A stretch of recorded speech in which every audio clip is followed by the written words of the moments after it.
Yes. Hello, my beautiful friends, and welcome back to this beautiful and ridiculous day. We're waiting for the tubes to fire up on this extra early morning Trump sentencing stream. As we go through this process, we wake up realizing we are all felons now. So we've got news to attend to today. We're waiting for sentencing to get underway. We've got updates from CNN. Trump will be appearing today at sentencing. There was some conversation about whether Trump should show up or not, whether a refusal to appear would serve his interests or not. And his attorneys and him, I'm sure, had a conversation about that and have concluded that that would probably be taking the bait a little bit too much. And so they're showing up. In other words, if he doesn't appear, then that's going to cause a warrant to be issued, and they'll say he's flouting the law and blah, blah, blah. So they'll turn it into a whole thing. So he's now, according to CNN 35 minutes ago, he's going to appear virtually today. So he'll be zooming on in there. And they write, he's going to appear virtually, according to people familiar with the plans, scheduled 9:30 Eastern time, about 29 minutes from now. On Thursday, the Supreme Court came out and allowed the sentencing to go forward. And we made a bad boo-boo prediction on that one. I thought this would go the other way. It was very close, 5-4. And the squishy usual suspects called John Roberts and Amy Coney Barrett were the individuals responsible for allowing this to go forward. And let me share with you what they published in the Supreme Court. And it's a joke. And I was skeptical that they would emasculate themselves so incredibly, but they've done that here, as you can see. We've got the report from the Supreme Court, the order, and we read through this yesterday. The application for a stay presented to Justice Sotomayor by Trump is denied for the following reasons. Okay, this better be good. They say, first, the alleged evidentiary violations at the state court trial can be addressed in the ordinary course on appeal, which is a joke because the evidentiary violations are stemming from immunity. And immunity, according to the Coinbase case and according to the Trump case, in their own court, they said that immune allegations pause the proceedings and then allow the appeals to flesh themselves out. So this is basically saying, forget everything we said in that prior Trump case when we talked about immunity. So they forget it. So they just, well, everything we said, it doesn't really matter. Okay. It's like your mom says, don't go do that. Then you go do that. Your mom's like, well, whatever. Then you realize it doesn't have any weight to it. Embarrassing. Second, the burden that sentencing will impose on the president-elect's responsibilities is relatively insubstantial in light of the trial court's stated intent to impose a sentence of unconditional discharge after a brief virtual hearing. It was like Alvin Bragg wrote this.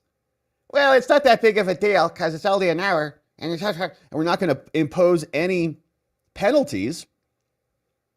Also ridiculous. We know that it will bundle up this case. He'll be a felon. I've got questions. Can he vote? Is he going to vote in the midterms? Can he vote in the midterms? Can he travel to Canada? Because he's a felon now. It'll be convicted felon. So this is also idiotic from the court. They're totally dismissing the consequence of a felony. It's a brief virtual hearing. He's the president-elect of the country. Brief virtual hearing. Now, this also begs the question, what happens on appeal? What happens if Trump appeals this and the Supreme Court, or let's say the New York State Court of Appeals, or the highest court in New York, they come back down and they say, well, we should remand this for a new trial, actually. So let's have a new trial. There was a little bit of a mistake, so our solution is a whole second trial. And then it goes back down to Merchan. He says, great, I'd love to do that. Let's do that after Trump's presidential term is over. And then we'll just have a new trial when he's done because, of course, Trump appealed it. And we now have a second bite at this, and then more evidence comes out at the second trial. And then Mercan comes back and he says, well, based on this new evidence, there's no way I can commit to sentencing you, now fast forward 4 years, under the unconditional discharge terms. No, now I've learned a lot more. Now you're going to prison. So that opens up some exposure as well. And we want all of that to be hanging over the president's head and the useless Supreme Court, 5 of them, not including Judge Thomas, Alito, Gorsuch, and Kavanaugh, who's all said, yeah, we would have granted this and we would have put a stay on the sentencing. But the 3 Democrat judges, joined by Judge Roberts and Amy Coney Barrett, are all responsible for this happening today. And this is what we get from them. Well, it's not that big of a deal because it's like whatever. It's like a slap on the wrist. Okay. And I can understand them not wanting to get into the new presidential-elect immunity concept, but this portion of this whole thing vitiates their prior opinions, and it's embarrassing. And it's just them kicking the can down the road. Now, a second thought on this is that they know where this is going. Okay, we can be furious about this, but also maybe think that they're thinking 2 or 3 steps down the road. For instance, if this comes back up to the Supreme Court on appeal, okay, so let's say Trump, the case is now finalized, there's some conclusion to it, Trump is sentenced and convicted now, he is a convicted felon now after the sentencing, I would even agree to that, of course. If that is the case, and he appeals it to New York's highest court, they say no, and then he goes to the Supreme Court again, right, on the final appeal, the Supreme Court could come back out and then dismiss the case. Okay, so maybe that's what they're saying. This is just a hint, it's like, hey, it's a breadcrumb. So just appeal it normally. Just take your sentencing today. Just eat it for a minute and then come back on appeal. Once you get back to us in the ordinary course of appeal, then maybe we'll have Roberts and Amy Coney Barrett come back out and correct the record on this. Now, that might be wishful thinking, but what's happening now is Trump is about to be sentenced. And so let's see what the cables say about this. He is now capturing the attention on the cables. Unconditional discharge. That is less than the You know, John, as I was thinking about this case this morning, I was thinking about how we've seen so many situations over the last number of years where people are willing to trample what's right and fair in order to get Donald Trump. I certainly saw this when I was at the Department of Justice. Donald Trump would fight crime. Suddenly an investigation would be opened because maybe he was doing it to help himself. Donald Trump wanted to fight on behalf of the elderly victims in the nursing homes during the COVID pandemic. Oh, that might be political interference, to help himself win the election as well. Donald Trump didn't think that people associated with him, Republicans, should get harsher sentences than similarly situated people. Well, that must be, favorable treatment, investigation open there. And this happened again and again and again. And, I really hope in this next term that there is some restraint exercise and people drop this obsession of Donald Trump and focus instead on what is fair and good. And if Donald Trump is advocating for those things, that's a good thing. Right.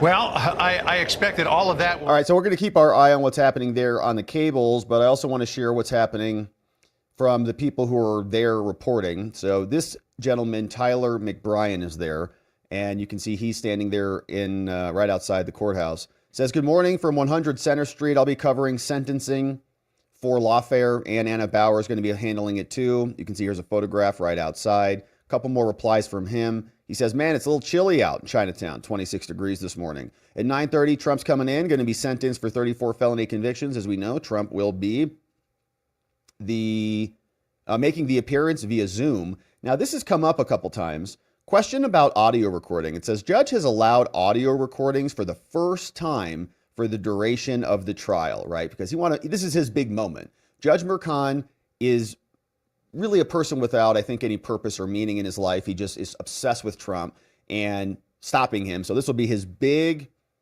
finality, fireworks climax for the judge, let's say. Ugh.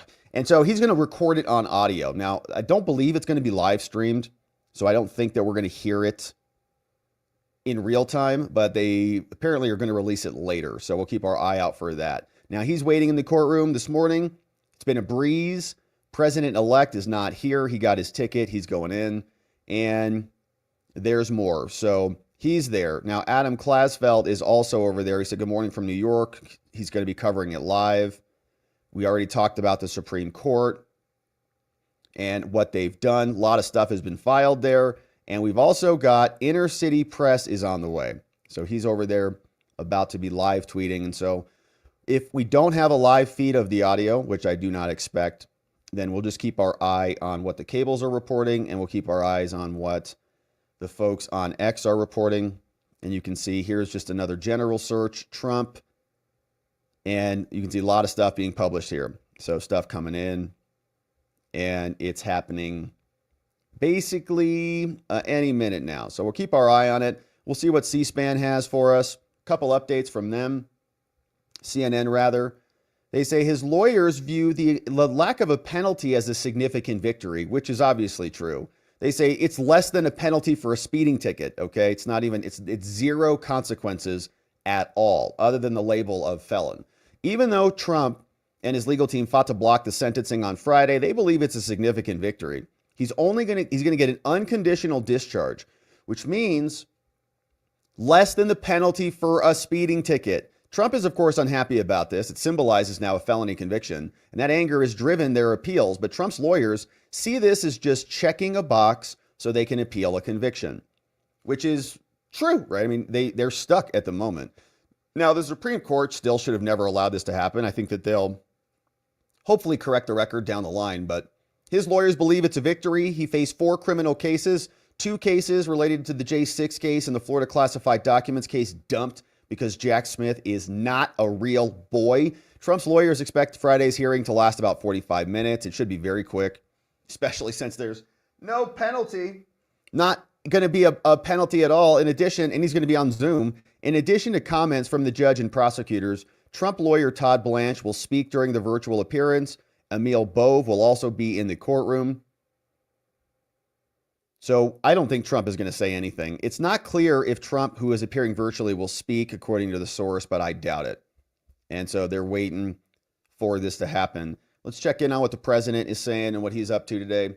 He said late last night, he spoke the following. He said, I appreciate the time and effort the United States Supreme Court in trying to remedy the great injustice done to me by the highly conflicted acting justice who should not have been allowed to try this case. Every legal scholar stated unequivocally that this is a case that should never have been brought.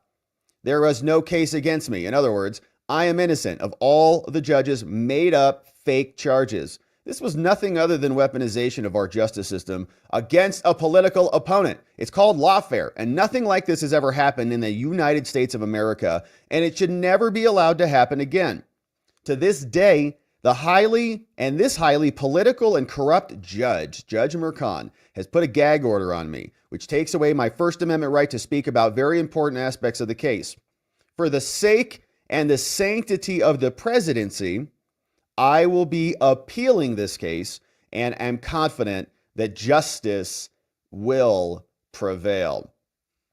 The pathetic, dying remnants of the witch hunts against me will not distract us as we unite and make America great again. From the president. Late last night, after the order dropped from the Supreme Court that basically emasculated themselves.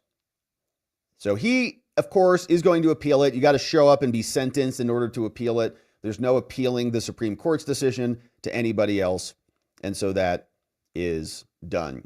Now, this is what it looks like inside the building. And the president will not be turning the corner like usual. So we're not going to be waiting for him to barrel in here. But maybe his attorneys will be here at some point.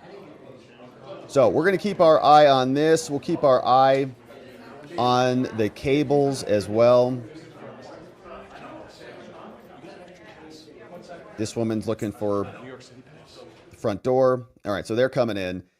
We already read through that. Now here was Trump's response to the Supreme Court. So as we're waiting for the Supreme Court to get underway, here was the final reply from the president yesterday. And they rejected this, but here was his argument. He said, look, nothing in their opposition justifies denying Trump's application. Why? Well, Alvin claims this court lacks jurisdiction. That's obviously ridiculous. The court didn't even address that, right? The court clearly has jurisdiction because they took the case and made a decision about it. Now, to the contrary, this court has authority under the All Writs Act. It's got inherent authority. It's got its own rules. On the equities, Alvin Bragg downplayed the importance of the presidential transition and the need for an energetic executive, which we do need. It is, however, indisputable that both are concerns of great national importance and their constitutional nature trumps any state-related concerns.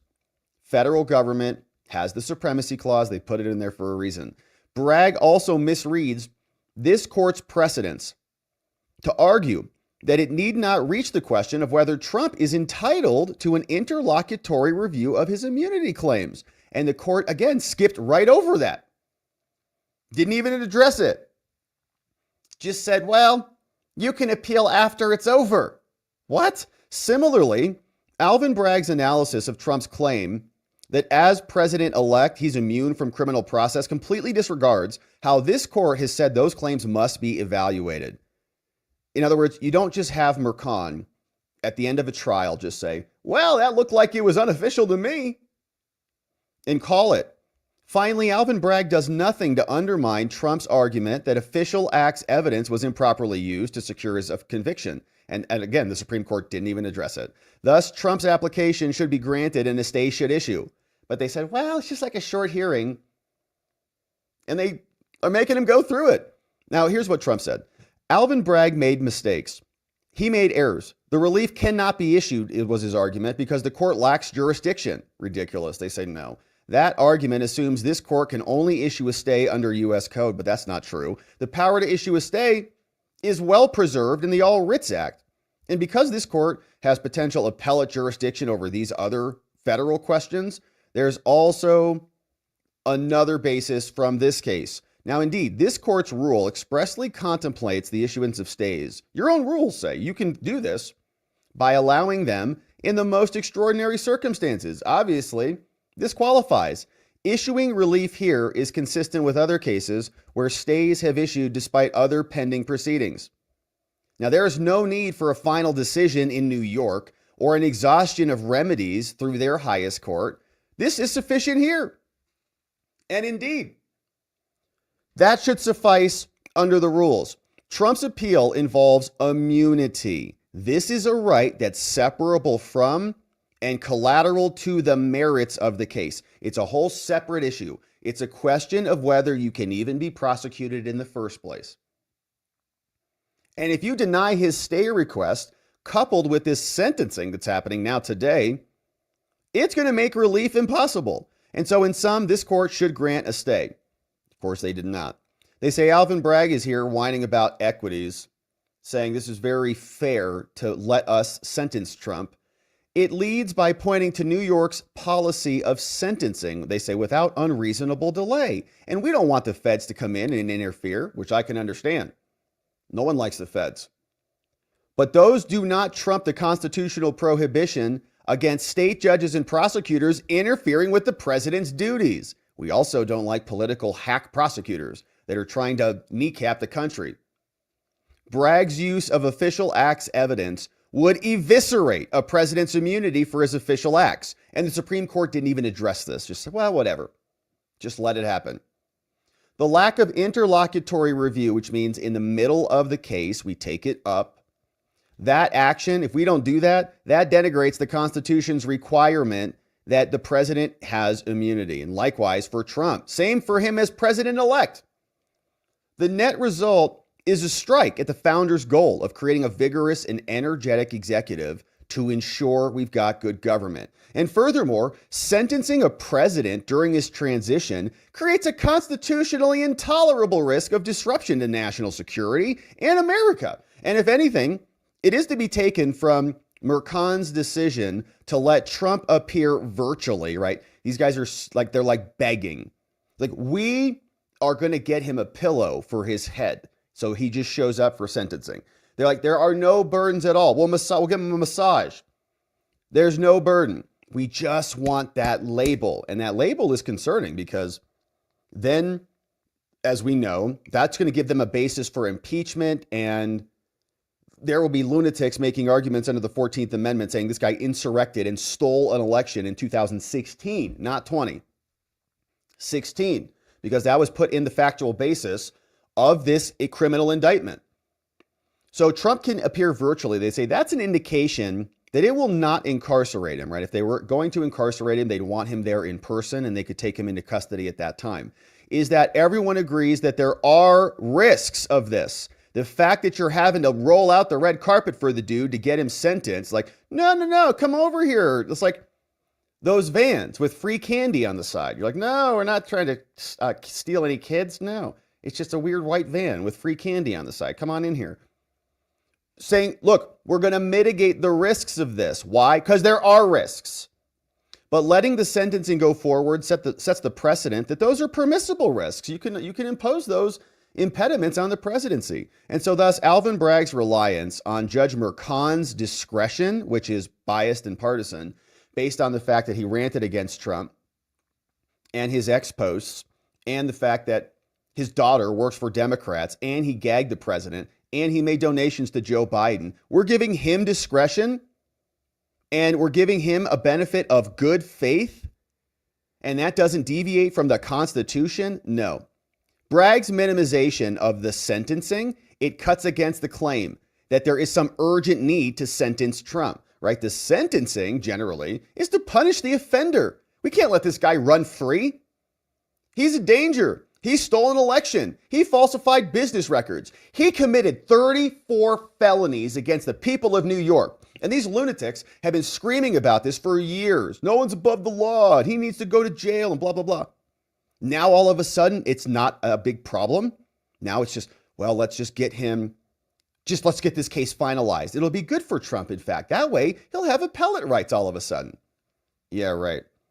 Nor is it a virtue that sentencing will enable Trump to appeal. As the amicus brief of Ed Meese and Calabresi ably shows, as we talked about and read yesterday, that is nothing but an admission that criminal proceedings in this case will be ongoing after Trump's inauguration for president, right? Because he'll be appealing it while he is the president.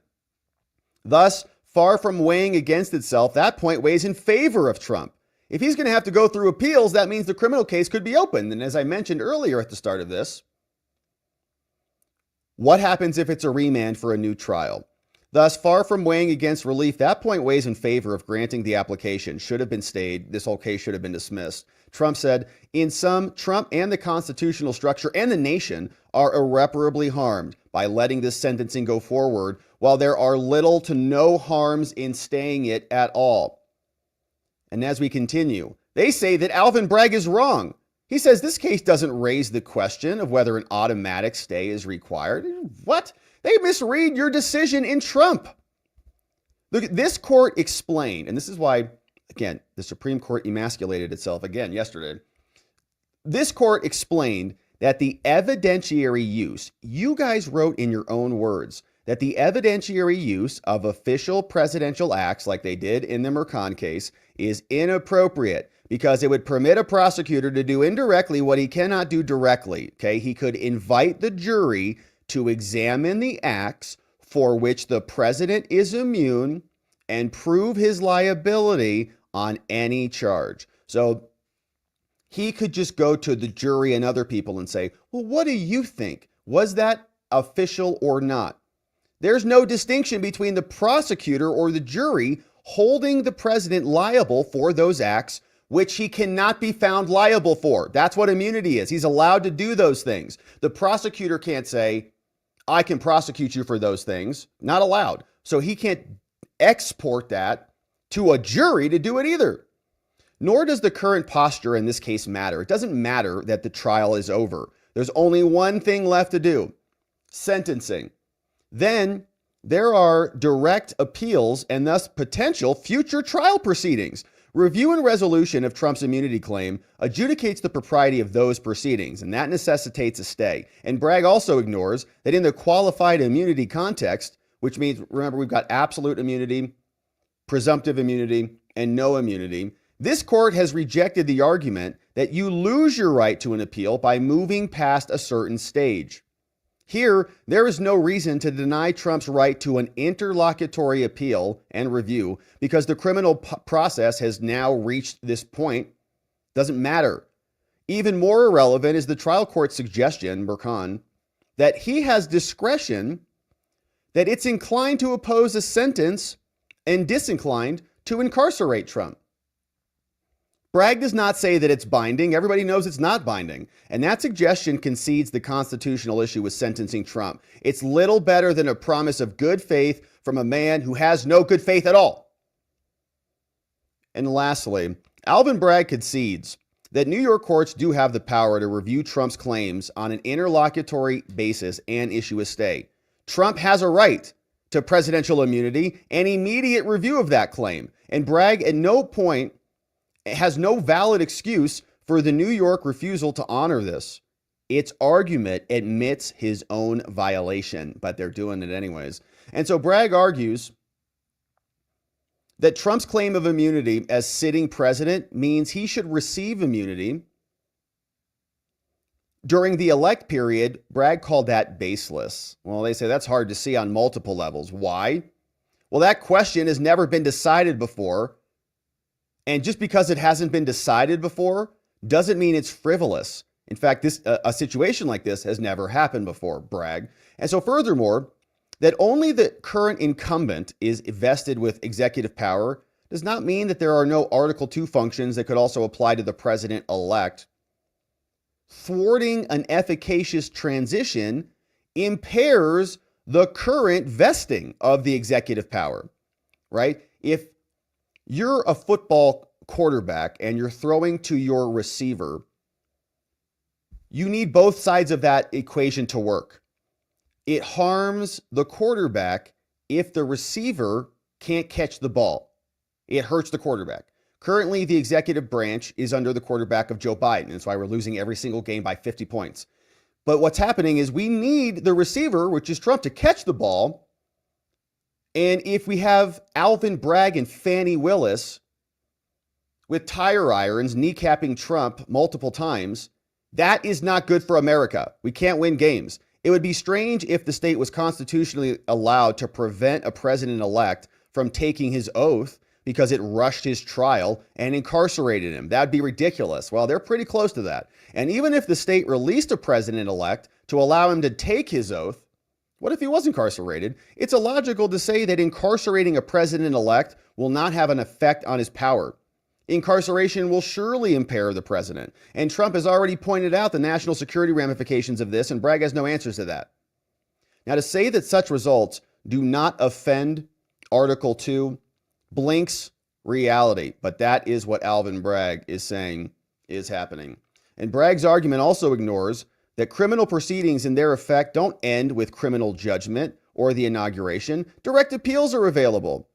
And then Trump now has to choose between immunity and criminal process. And there's still going to be a public stigma, as well as all of the appeals that are happening here. And so at its core, Alvin Bragg disregards this court's methodology of balancing these things.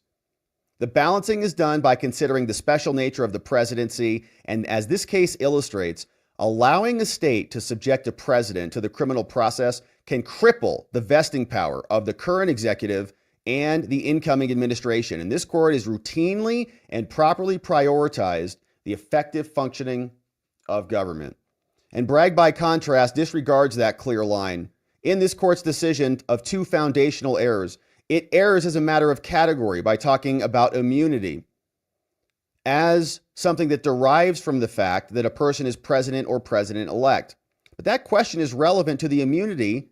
That it is relevant is not the distortion of his decision-making per se, but it would interfere with his ability to do his job. Trump has shown that multiple times here. Bragg's second error is relying on steps that the trial court has made to accommodate Trump. The accommodations show there's a problem in the first place. And so we're thus far from undermining Trump's case. Bragg's argument indicates he's out of step and Trump is right. And so we're keeping our eyes on the cables. Right, we're pretty vocal on that. Say, Here's look, what we've got. Anything like we're shipping.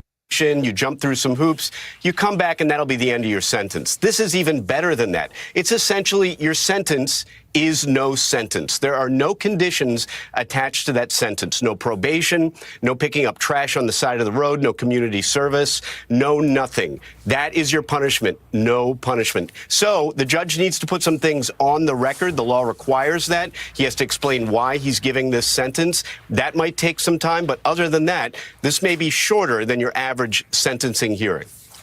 All right, we'll be following this as it happens. MSNBC legal analyst Danny Savallo, thank you. Okay, so here we've got some updates from our friends who were in the courtroom. You can see that Adam Klasfeld does have some reporting happening here, and we'll catch up with Inner City Press as well. But Klasfeld was here. He said, Judge Merchan suggested Trump's lawyers aim to create a chilling effect on the third branch of government, asking questions about that. Now we've got 7 minutes ago, Alvin Bragg's team entered the courtroom, took their seats at the prosecution table. He says Trump's attorney, Emil Bove, who's going to serve as the principal assistant deputy AG, is the first and only person from Trump's team to take a seat at the defense table. The rest of them might be there via Zoom. Bragg finally entered the courtroom and has now taken a seat behind these prosecutors in the gallery. Klasfeld says Trump's video feed is visible on the monitor at the defense table. On the screen, Trump is seated behind his lead attorney, Todd Blanche, who's also his nominee for deputy AG. There are two American flags behind the president. So it's happening right now. Looks like the cables don't have any special access. They're still doing analysis. Angered about this entire category of cases, knowing. So no one's got the audio as far as we can tell yet. They're just reporting on the scene and a lot of commercials over there. So we'll keep our eye on what's happening here. We also were paying attention to Tyler McBrien, and we're seeing what his post had to say about this. He says, the press has entered the courtroom. We're all waiting for things to kick off. Justice Merchan, known for his punctuality, it's now past the 9:30 time. No Secret Service means no jamming because Trump's not there. So as I knock on the wooden door, the Wi-Fi should hold up unless anything changes. 30 minutes ago, he says, in his January 6th decision, third decision, Trump is now going to face unconditional discharge, and it's going to end things. And what unconditional discharge means is everything's going away. When a sentence is of unconditional discharge, which is imposed for a felony, the court shall set forth the record for the reason for its actions. Unconditional discharge means a sentence shall be released with respect to the conviction for which the sentence was imposed without imprisonment, without fine or probation. A sentence of unconditional discharge is a final judgment of conviction. Okay, so that's what they want right there. A final judgment of conviction. So they want that to stick. Now, the first few chuckles came through the courtroom. Court staff members started testing the sound, saying testing, testing, 1, 2, 3. He said, when in the course of human events, and there were some laughs out there. Let's check in on the cable, see what they got for us. And I think the conservatives on the court would like to have heard Andy McCarthy, or would like to have given Trump the relief that he was seeking, which I think would have been better for the country. But on balance, I think what happened is they've basically locked Judge Merchan into his commitment to issue a no jail sentence, what they call an unconditional discharge. No jail, no probation, no fine, no anything. And they're allowing Trump to appear virtually. So that answers the complaint that the imposition on the transition was too arduous. It's not going to be much of an imposition. Now, Trump doesn't want to be a convicted felon, and the important thing here is, as a formal technical matter, the judgment of conviction gets entered once you get sentenced, and that's what he's been trying to avoid. Mm-hmm. But at the same time, Democrats called him a convicted felon throughout the campaign, and the public elected him. So I think while this is, personally, I think it's very important to Trump, I think in the greater scheme of things, this is going to be quick. It's really not going to hurt so much, and it won't make a bit of difference a few months from now. Trey, his reaction to the Supreme Court was pretty mild. He said, I respect the court's opinion, but they can still overturn this entire thing by going on appeal. Yeah, I think, Andy's point is a conviction is not final until you're sentenced. So, all right, straight, All right, so here we got now some more from what's happening inside the courtroom. We still don't have any audio. Audio apparently is being recorded, but it will be released at a further date or later today. But here's what's happening inside. So Tyler McBrien is there. He says the pews are filled with familiar faces of reporters and the aisles with familiar officers. The atmosphere is light and collegial. As we walked in, a court officer said, 2 months together and we haven't seen each other since. I replied, you don't call, you don't write, what gives? 9:22. Prosecutors entered the courtroom with America's favorite paralegals in tow. In prosecution, I see seated from left to right, Josh Steinglass, Conroy, and Hoffinger. Maybe he's a fan of them.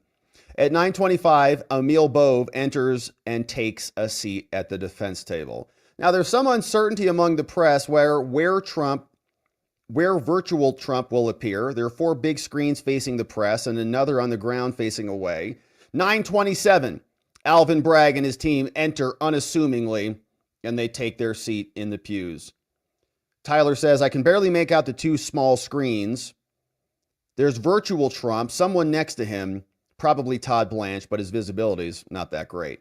4 seconds ago at 9:31, he wrote, the photographers enter, snap photos of the lone Bove and back of the screens. It's a little awkward and kind of silly looking. He says Matthew Colangelo, Biden's prosecutor, has now entered the scene. I had missed him before. 9:34 comes out just minutes ago. Clerk says, all rise. For this guy, Judge Merchan walks out. He takes the bench. Please be seated. He said, good morning, everybody. All right, now we can see Trump on the screen. Trump and Blanche clearly now on the screen above Merchan's head. Merchan makes clear that Blanche is appearing virtually with Trump. Okay, good morning. This is the time set for the matter of New York versus Donald Trump. Case number, whatever. Appearances, please. Prosecutors come up. Todd Blanche makes his appearance for the president. Merchan's noting, just to be clear for the record, we're holding this appearance virtually because I'm a coward. That's not my words, not his. He says Trump elected to waive personal appearance, and so that's why we're going to be here virtually. Says Trump does not want to show up. I gave him the ability to not be here. He's not going to be here. Trump is seated, and on the Zoom, red tie scowls in the frame, says Tyler. Next to Blanche, blue tie, also scowling. The 2 men look down to the side and down again. Adam Klasfeld's reporting.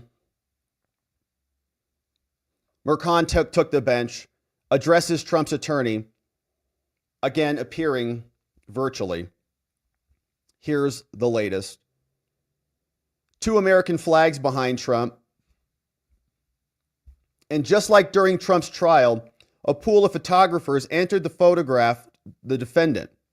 But this time, their cameras don't face human beings, but a large monitor with Trump's and his lawyer. They don't know, Trump and his lawyers, that they're being photographed, probably.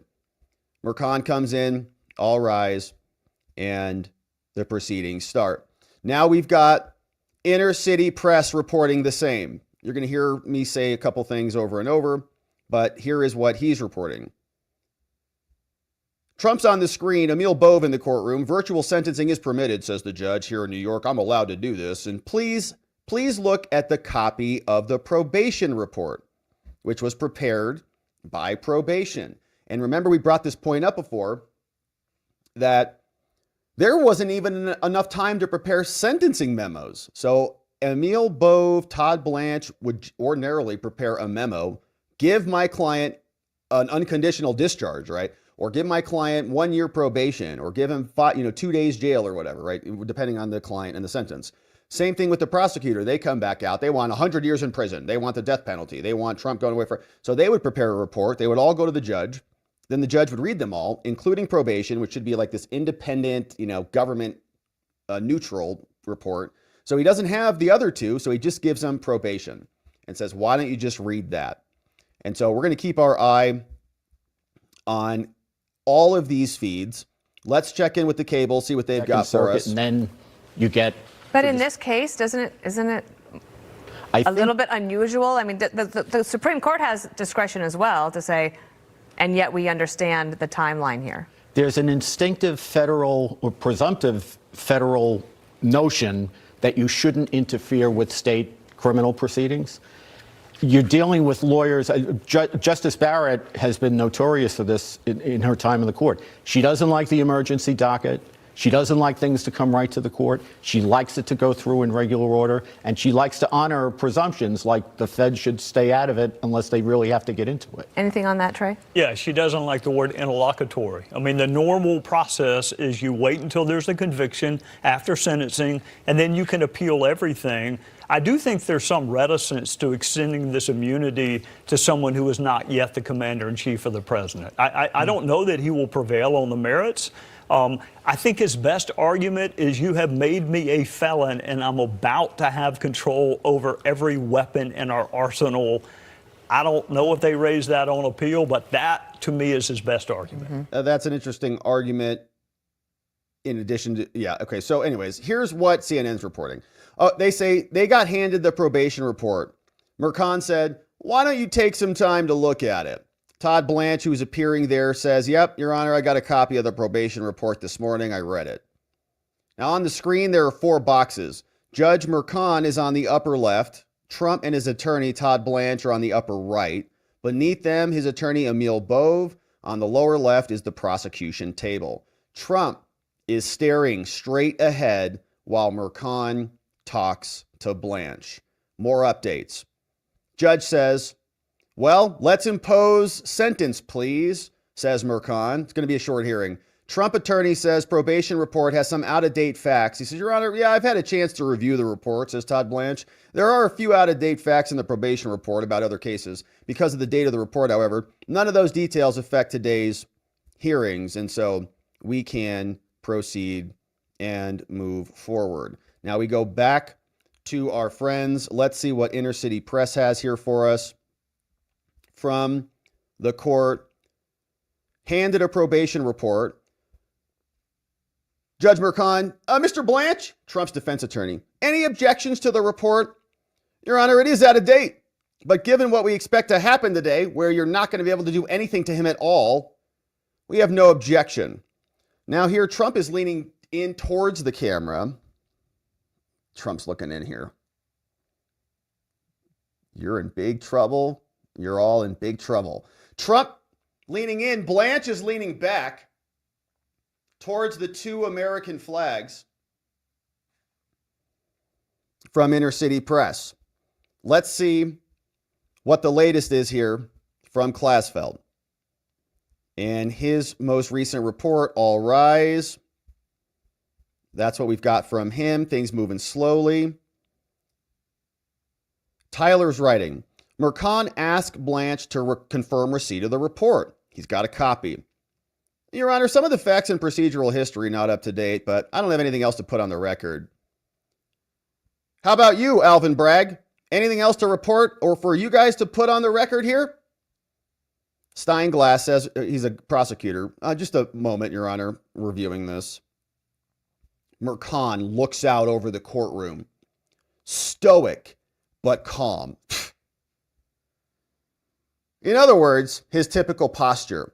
So, AKA like a total hack dork. The prosecution addresses the court before sentencing. Government stands up. Steinglass says, Your Honor,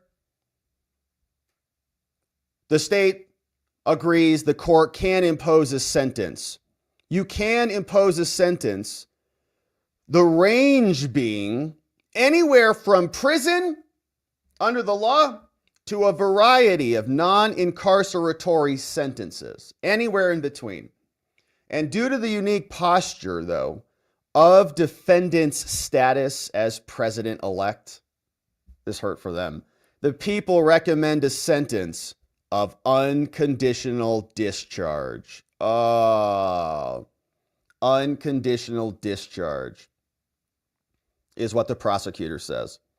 We hate Trump, but he says, but I do want to remind you, Your Honor, and he's putting all this down in the record, okay? So he's making his little speech here. This is his little dumb sentencing speech.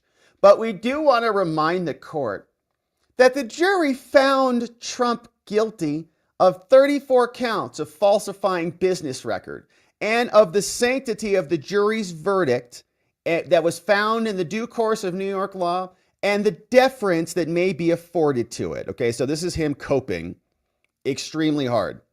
Coping. He's like, it's unconditional discharge, but he's a bad person and the jury found him guilty. He says Trump's conduct before and during and after the trial merits consideration. And instead of preserving, here we go. Instead of preserving and defending our Constitution, Trump, the once and future president of the USA, has engaged in a coordinated campaign to undermine his own legitimacy. Okay, here's a ranting, whiny baby prosecutor who lost. Hey, bro, he's going to be your president for 4 years. And you're in big trouble for this, by the way. What you're doing here is abusing your public office. And so we're going to look into all this. So I hope you're enjoying yourself and this little speech, because you got 4 years of having to answer for what you've done in this case. And we are remembering who you are. So just be forewarned. Enjoy it, because it's not going to last long. So Tyler says, now he says, and Trump has not shown any remorse at all. Of course not. He won the whole country.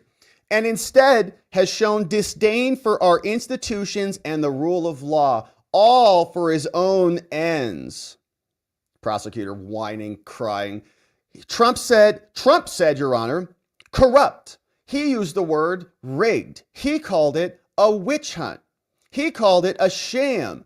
Too many times to count. And Your Honor, his rhetoric has only ratcheted it up since this verdict. Oh, yeah. And now he's going to have the presidency too. So if you think that was bad, just wait till we have a legitimate criminal investigation. Those are just words on a page. Wait till we start actually investigating your criminality and what you've done, Joshua Steinglass, what you've done, Matthew Colangelo, what Alvin Bragg has been colluded to do by the Biden administration. We got all your numbers. So we hope you're enjoying this. He also says, and Your Honor, Trump's actions in the proceedings constitute a direct attack on the rule of law itself. Moreover, Trump has publicly threatened to retaliate against the prosecution. Well, if you broke the law, which in my opinion you did, you're going to be investigated. There's a new sheriff in town, bro. Trump's coming in with a new AG, a new FBI, and a bunch of new things. So you better hope you didn't break the law at all, because there will be a retaliatory measure to prosecuting you, because people who break the law are not above the law, as you've set the standard. Steinglass says, such threats are designed to have a chilling effect, Your Honor. They're going to intimidate those of us who have the responsibility to enforce our laws. What laws? Spreadsheet violations with convicted perjurer Michael Cohen as your star witness, with porn star Stormy Daniels, who manipulated her entire testimony, enforced the law that it was rejected by Alvin Bragg until Matthew Colangelo came over from the DOJ. Intimidate. You guys gagged Trump. He couldn't even talk about this case. Intimidate those who have the responsibility to enforce our laws. You guys brought in a perjurer in your trial and made him a star witness who is convicted of perjury and admitted to lying to a federal judge in your trial. You don't enforce any laws. You're political hacks. This is just a screed in the hopes that they will ignore Trump's transgressions because they fear he's too powerful to be subjected to the rule of law like the rest of us. He says, Your Honor, put simply, This defendant has caused enduring damage to the public perception of the criminal justice system. That is rich. They did this. They have wrecked their own institution, and they broke glass in case of emergency. They thought the emergency was Trump, and they've wrecked their own credibility. Trump couldn't have done this much damage to the justice system if he tried. Their prosecutions brought them down, hoisted by their own petard, as they say. He says this is not a typical case. We must be respectful of the office of the presidency and be mindful that Trump will be inaugurated in 10 days. And so even though he is the worst in the world and he attacked our institution and attacked our democracy and blah, blah, blah, the most practical sentence, says Steinglass, the prosecutor, is an unconditional discharge. Okay. So even though he's the worst of the worst, we are such bad prosecutors that we're going to have to let him go. Less than a speeding ticket. Okay. Not even getting points on his license. The prosecutor says the American public has a right to a presidency unencumbered by ongoing trials. And so imposing a sentence now ensures that finality. And he emphasizes this, okay? He says, and it cements Trump's status as a convicted felon. Okay, he's like super excited about it because this is all Steinglass has in his life, is going after the president. Cements his status as a convicted felon while he pursues appeals, okay? Just dripping with contempt. That's all they want. Convicted felon. And can we just be clear on this? So they're acknowledging that we were 100% right this entire time during this election. Cements his status as a convicted felon. Oh, so it wasn't cemented before, right? So that entire time, every time Raskin and Cheney and Goldman and Kamala and all of these lunatic lefties were screaming, a convicted felon, a convicted felon. And we're sitting here, no, he's not. How'd he vote in Florida? How come he can do other things that a felon cannot do? Because he wasn't a convicted felon at the time. This is what it's all about. They're liars. They just make it up as they go. And they're doing it here. But that's what they really want. And I hope they enjoy it, man. It better be good because it doesn't bother us. Okay, the reason I didn't want Trump to be labeled a convicted felon is because it would hurt them so badly to not have that. Like they want it. They're label people. Their whole lives are based on labels. They change everything based on labels. They think that all of their problems will be solved if they can just have the right label and if you acknowledge them by that label. So it matters to them. I was thinking about this. Barack Obama thinks he was a great man because he was the president, right? And that's inverted. You become the president so you can establish greatness. Just the fact that you became the president doesn't make you a great person, right? Is I think what many people are acknowledging. So, okay, that's fine. Call him whatever you want. I don't care. He's going to be the president and he's going to be back in charge. He's going to have the power and he's going to come and investigate everybody who thinks that they are accomplishing something with this little charade. Reporting continues. So Blanche now comes up, Trump's defense attorney. Thanks for your little stupid speech there, Joshua. Calm down now. Trump's attorney comes up, says, Your Honor, look, we're going to start off by saying we very much disagree with the prosecution. This case was not appropriately brought. And he's talking to Judge Mercant, who is one of the biggest hacks in law. Says Trump's attorney, Todd Blanche, going to the Attorney General's office. Your Honor, the timing of this trial, the fact that multiple prosecutors had already decided not to bring charges, this case was started again for the third time when Biden's prosecutor, Matthew Colangelo, came over from Joe's house and initiated this case because they needed 4 and counting prosecutions to try to stop their opponent. Now, a lot of what the government just said in their little tirade there just presupposes that this case is legally appropriate and that the charges that were brought by the people were consistent with the laws of New York. But that's not true at all, and probably went into this. As we know, the law and the law and the law. Now, again, we very much disagree with that, and we're going to be appealing all of that. Now, many legal experts agree with us. They share the same views. And based on the facts that were established at trial and the legal basis for which these facts were brought, the majority of American people also agree this case should not have been brought. Trump just got elected, and hope you enjoy that, Judge. Now, this is a sad day for Trump and his family. And in his view, this is a sad day for our country, Judge. This was a case, without a doubt, that was brought by a DA who promised to go after Trump if he was elected. He said it openly, campaigned on it. We got video clips. Your Honor, we've seen them. America saw them. That's a sad state of affairs. That's not something that should be happening in America. And Trump shares that view. And he shares this view that this will never happen again in this country. Do you understand? That's his view. This will never happen again, Judge. Blanche continues to speak slowly and deliberately. Trump leans forward, looking bored. But then Trump speaks. The president-elect, number 47, speaks during his historic hack sentencing brought by a corrupt judge and perverted New York legal system. The president speaks. He says, "Thank you, Your Honor. This has been a terrible experience and setback for New York and the New York court system. This was a case Bragg did not want to bring. It was inappropriately handled. A gentleman from a law firm came in and acted as a DA, and he was a criminal, or almost a criminal. It was someone involved with my political opponent." Trump's now talking about business records and legal expenses and more, and that they're put down by accountants.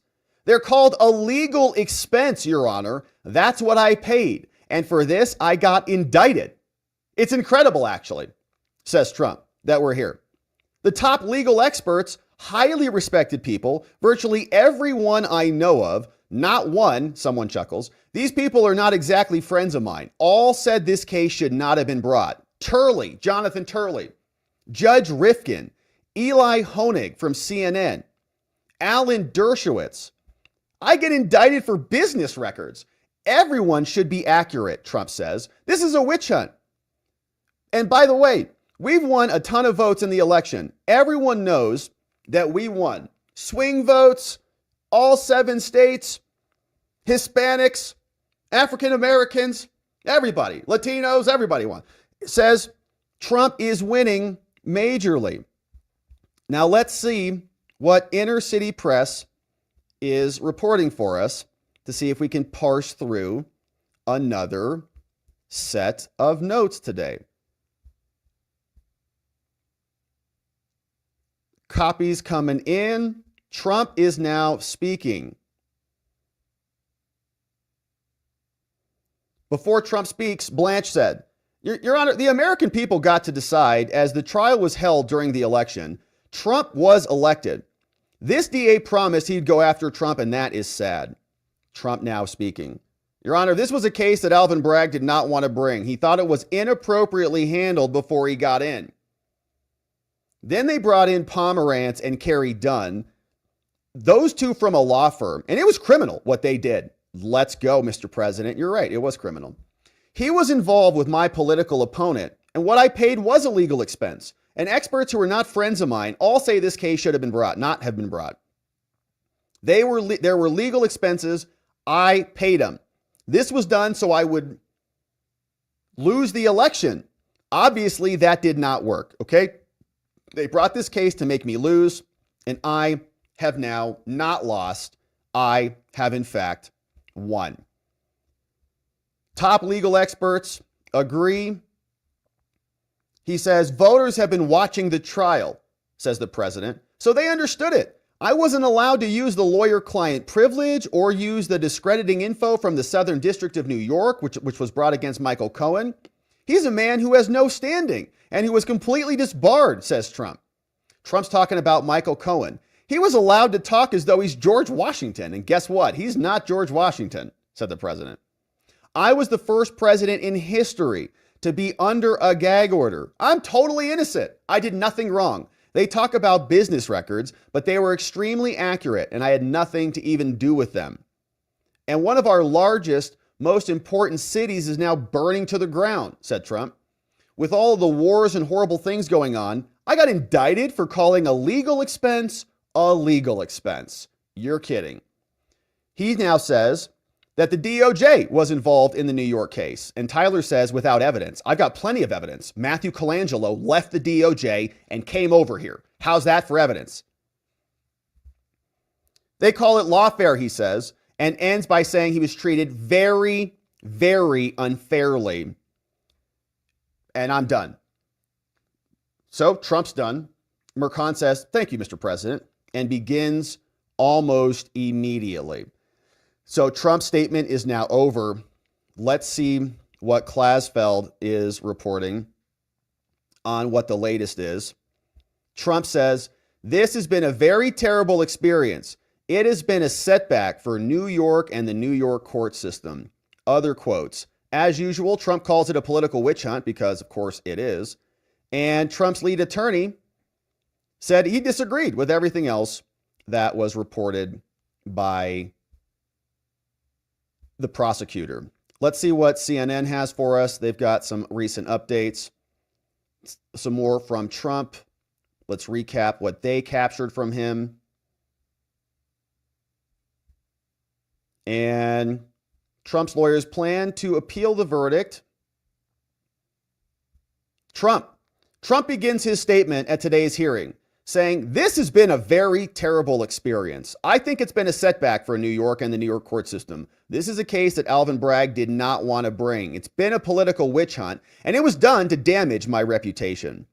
Trump's going after the indictment, talking about false business. Nobody wants to report what he's saying verbatim there. They say, Trump said legal fees were put down as legal expenses by accountants. They weren't put down by me. They didn't call them construction, concrete work, or anything. They called a legal expense a legal expense. And for this, I got indicted. He says, that's incredible, actually. And millions of votes have come for me. And we won all 7 swing states. And Judge, they've been watching your trial, okay? So they understood it. We've been covering it here at length, exposing it. And that's right. I think people are seeing it. Latest update. Trump says the fact is, I'm totally innocent. I did nothing wrong.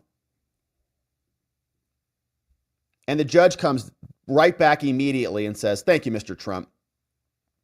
He says the imposition of sentence is one of the most difficult and significant decisions that any criminal court judge is called upon to make. What? They just got done telling us that this was a meaningless, useless hearing. This judge is so inconsistent, it's embarrassing. One of the most significant decisions that any criminal judge is going to... You just said it's not significant. You said it takes an hour. It's no burden at all. It's almost of no consequence to Trump. You can't even impose a penalty. Now, all of a sudden, it's significant.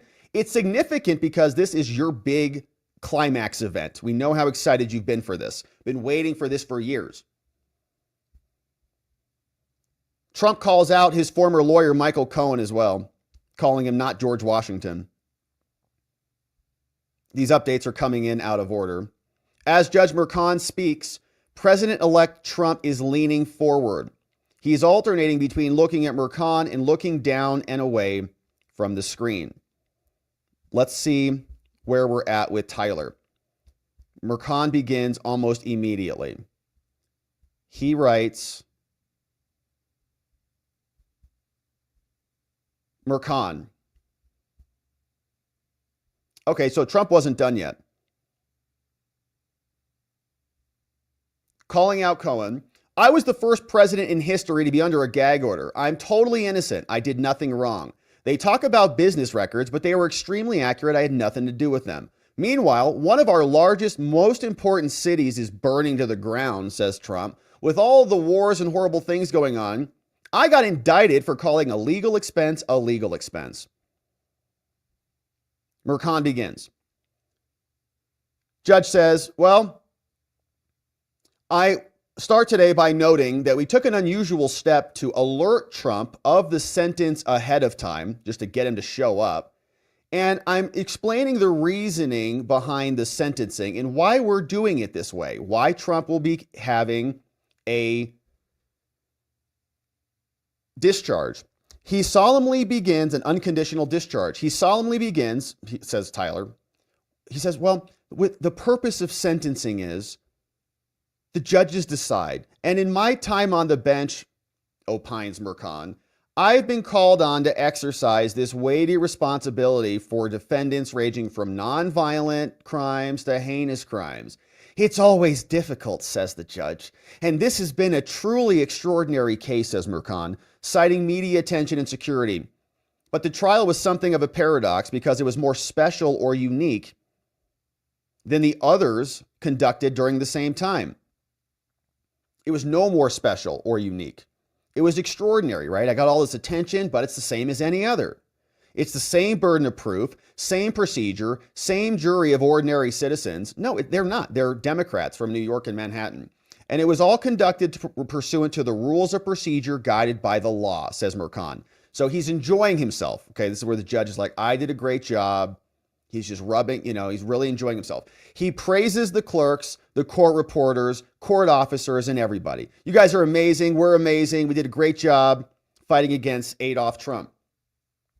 Now, while one can argue the trial was somewhat ordinary, says the judge, anything but, the same cannot be said about sentencing, says Mercan, because of the office you once occupied and will soon occupy once again, Mr. President. Or Trump. He's probably calling him Defendant Trump. Now, to be sure, it is the legal protection that is afforded by the office, says Mercan, by the office, and not the occupant of the office. But they're concerned with the occupant. They hate Trump. And what they're doing is harming the office. But they don't care. He says that any and all aggravating and mitigating factors would inform my decision. So some things increase the penalty, some would decrease the penalty. He says some of them are articulated by the Sandoval ruling, and some of them I talked about in my 1216 ruling, and some of them in my J3rd ruling. But the protections that are afforded to the executive is a factor that overrides all others. Okay, so when we get the audio of this, he's going to say, you did a bunch of bad things. And I know that. But the executive branch overrides that. This is the supremacy clause in action.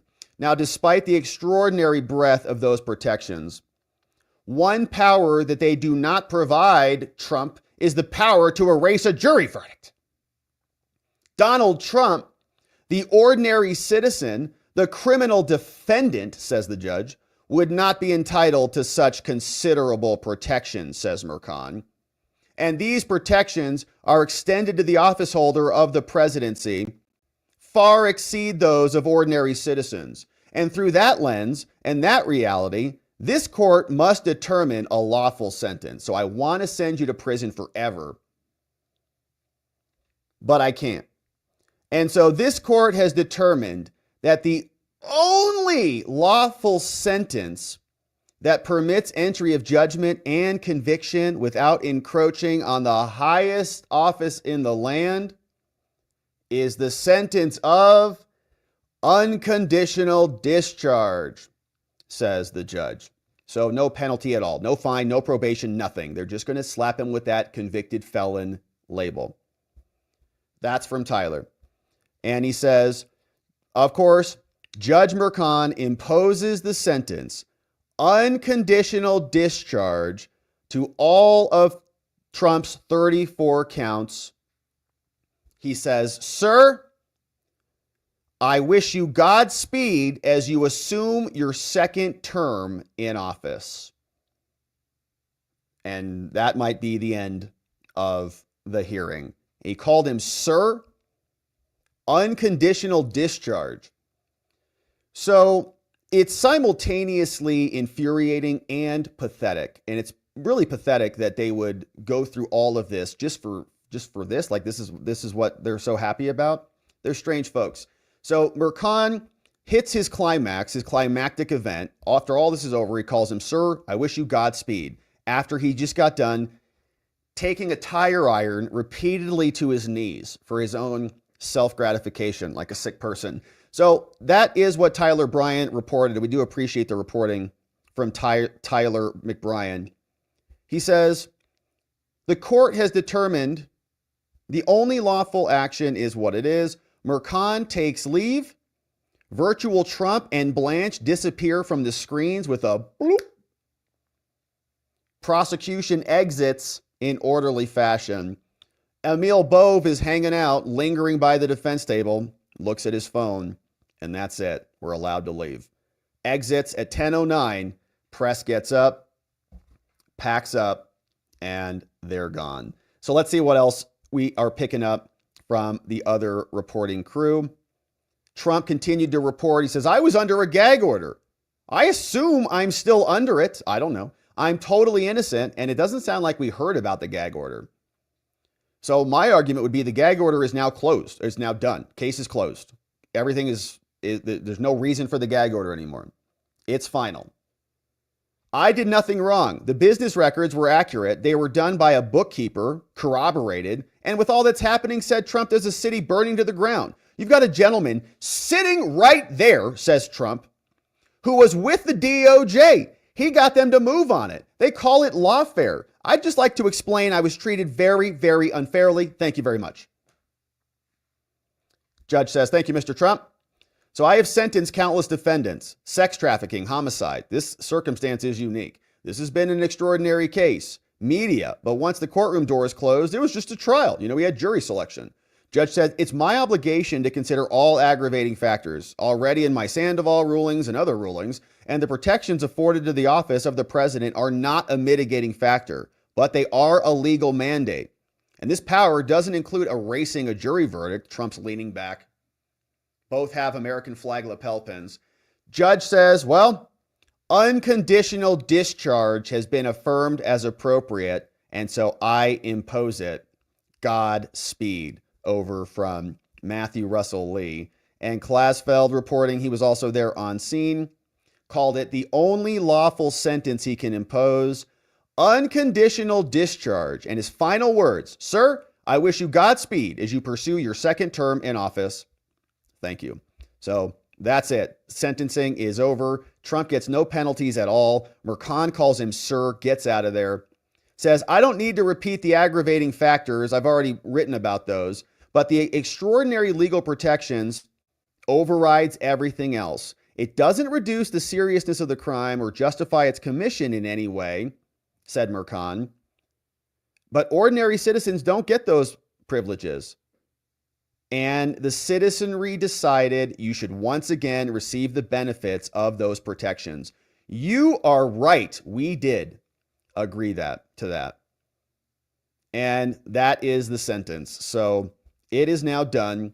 Now, those liars who got done the last election saying that Trump was a convicted felon, now they're right. Now they can say that with some degree of accuracy. But let's see if the president has responded to this in any way. And let's see what some of the cables are saying. Because this was not quite the dressing down that we thought we were going to get from the judge. In fact, sounds like we got no dressing down from the judge. It was just the whiny prosecutor who had to go on his little lecture and make himself feel good. But this case is now over. The silver lining in this might be that the appeal goes back up to the Supreme Court, and the Supreme Court looks at it and says, now we'll dismiss it. We didn't want to create this new president-elect immunity or intervene so quickly, but now once it goes back up, we can dismiss it later. Of course, not much from the president, as this is all just breaking right now. Let's check in on the cables. Well, what are they going to say then? They just effectively gave their imprimatur to the process. Mark Levin's calling in. To the process. They said, let the process play out. That's all we know from this order of 3 sentences or whatever it is. Let the process play out. No. You don't let a corrupt process that these gentlemen have been talking about from beginning to end play out. Particularly when you're talking about an incoming president of the United States, where the appellate process for this corrupt process will be going on while he's president of the United States. So this court had an extraordinary responsibility, like it rarely does, to set this straight. And now the precedent is set. That is that you will be able to drag candidates, maybe for president, some DA, through a corrupt process that has to play out all the way to the end until the Supreme Court's going to look at it. I strongly disagree with what Roberts and Barrett did here. Totally agree. Throwing with the three typical hardliners on the left. They embarrassed themselves. I strongly agree with, I think, is the impression of the four other justices. It was close. It was 5-4, who probably said, no, we've got to fix this situation now. We cannot give our court imprimatur to this process. So they did not defend the federal judiciary. They did not defend the federal constitutional system. They did not defend themselves. And even when they eventually take up this case, it's far more complicated now for them to explain why they're taking up the case and why, God willing, if the state appellate courts don't, they're going to reverse. I think it's an absolute abomination. Yeah, I think that's right. Dana, you want to weigh in here? How are they going to explain themselves? Could I ask you, does this mean that the gag order is now lifted? I'm assuming so because he was allowed to talk, and I'm sure he's got a lot of pent-up thoughts. I don't know that it came up today. All of this, but maybe wants to move forward because he's got a lot on his plate as he tries to hit the ground running in 10 days. I don't know what they've done. If I'm the President of the United States, I ignore the gag order.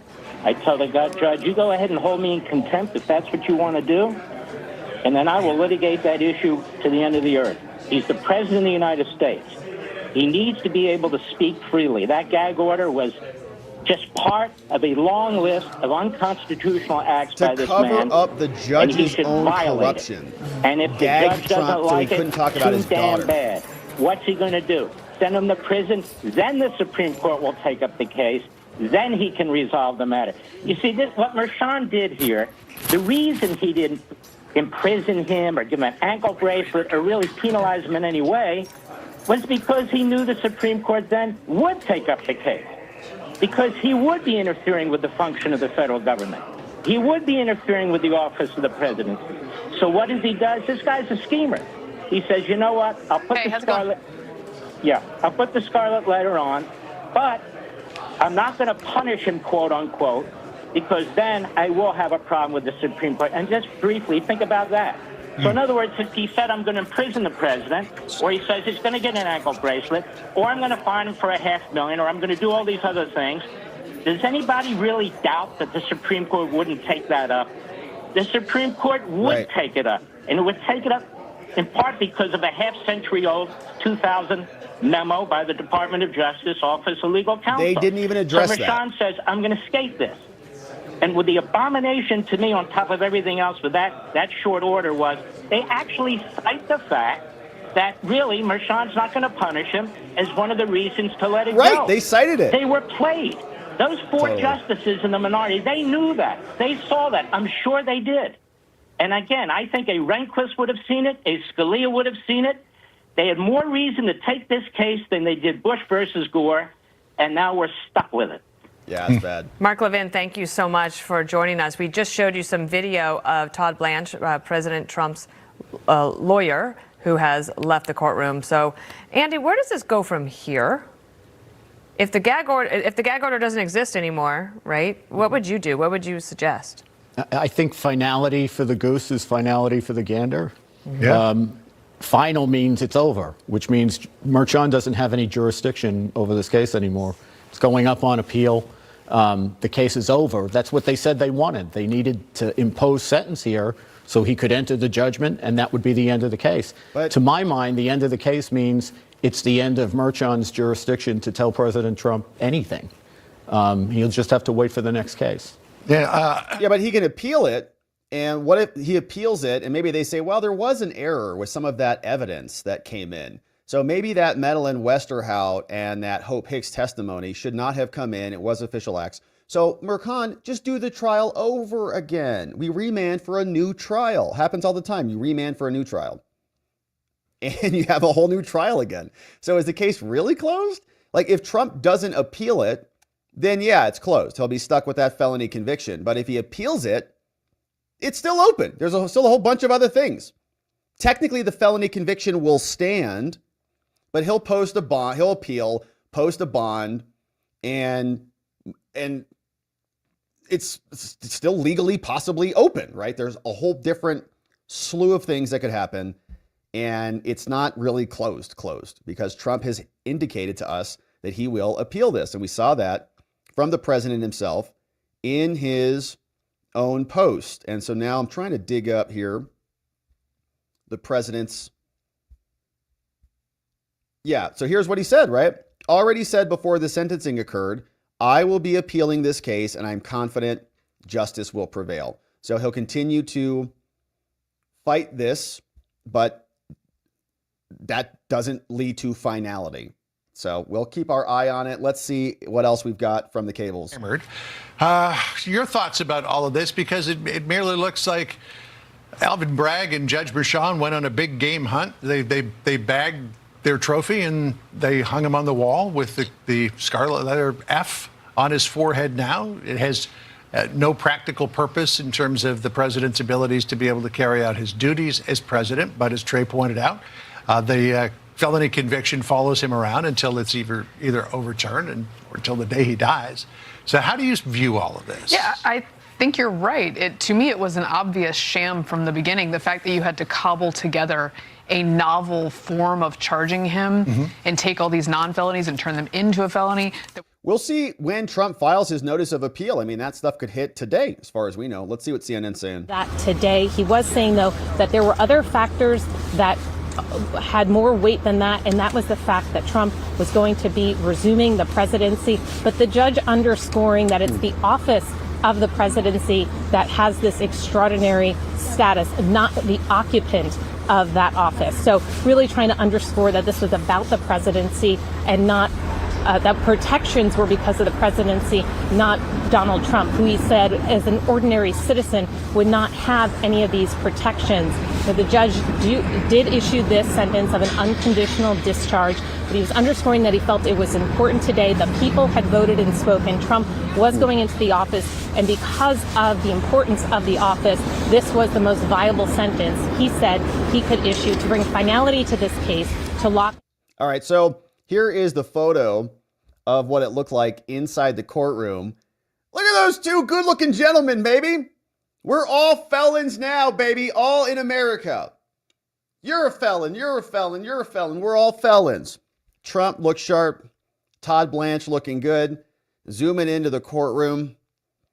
And just as we pointed earlier in this show, Trump was doing the same thing.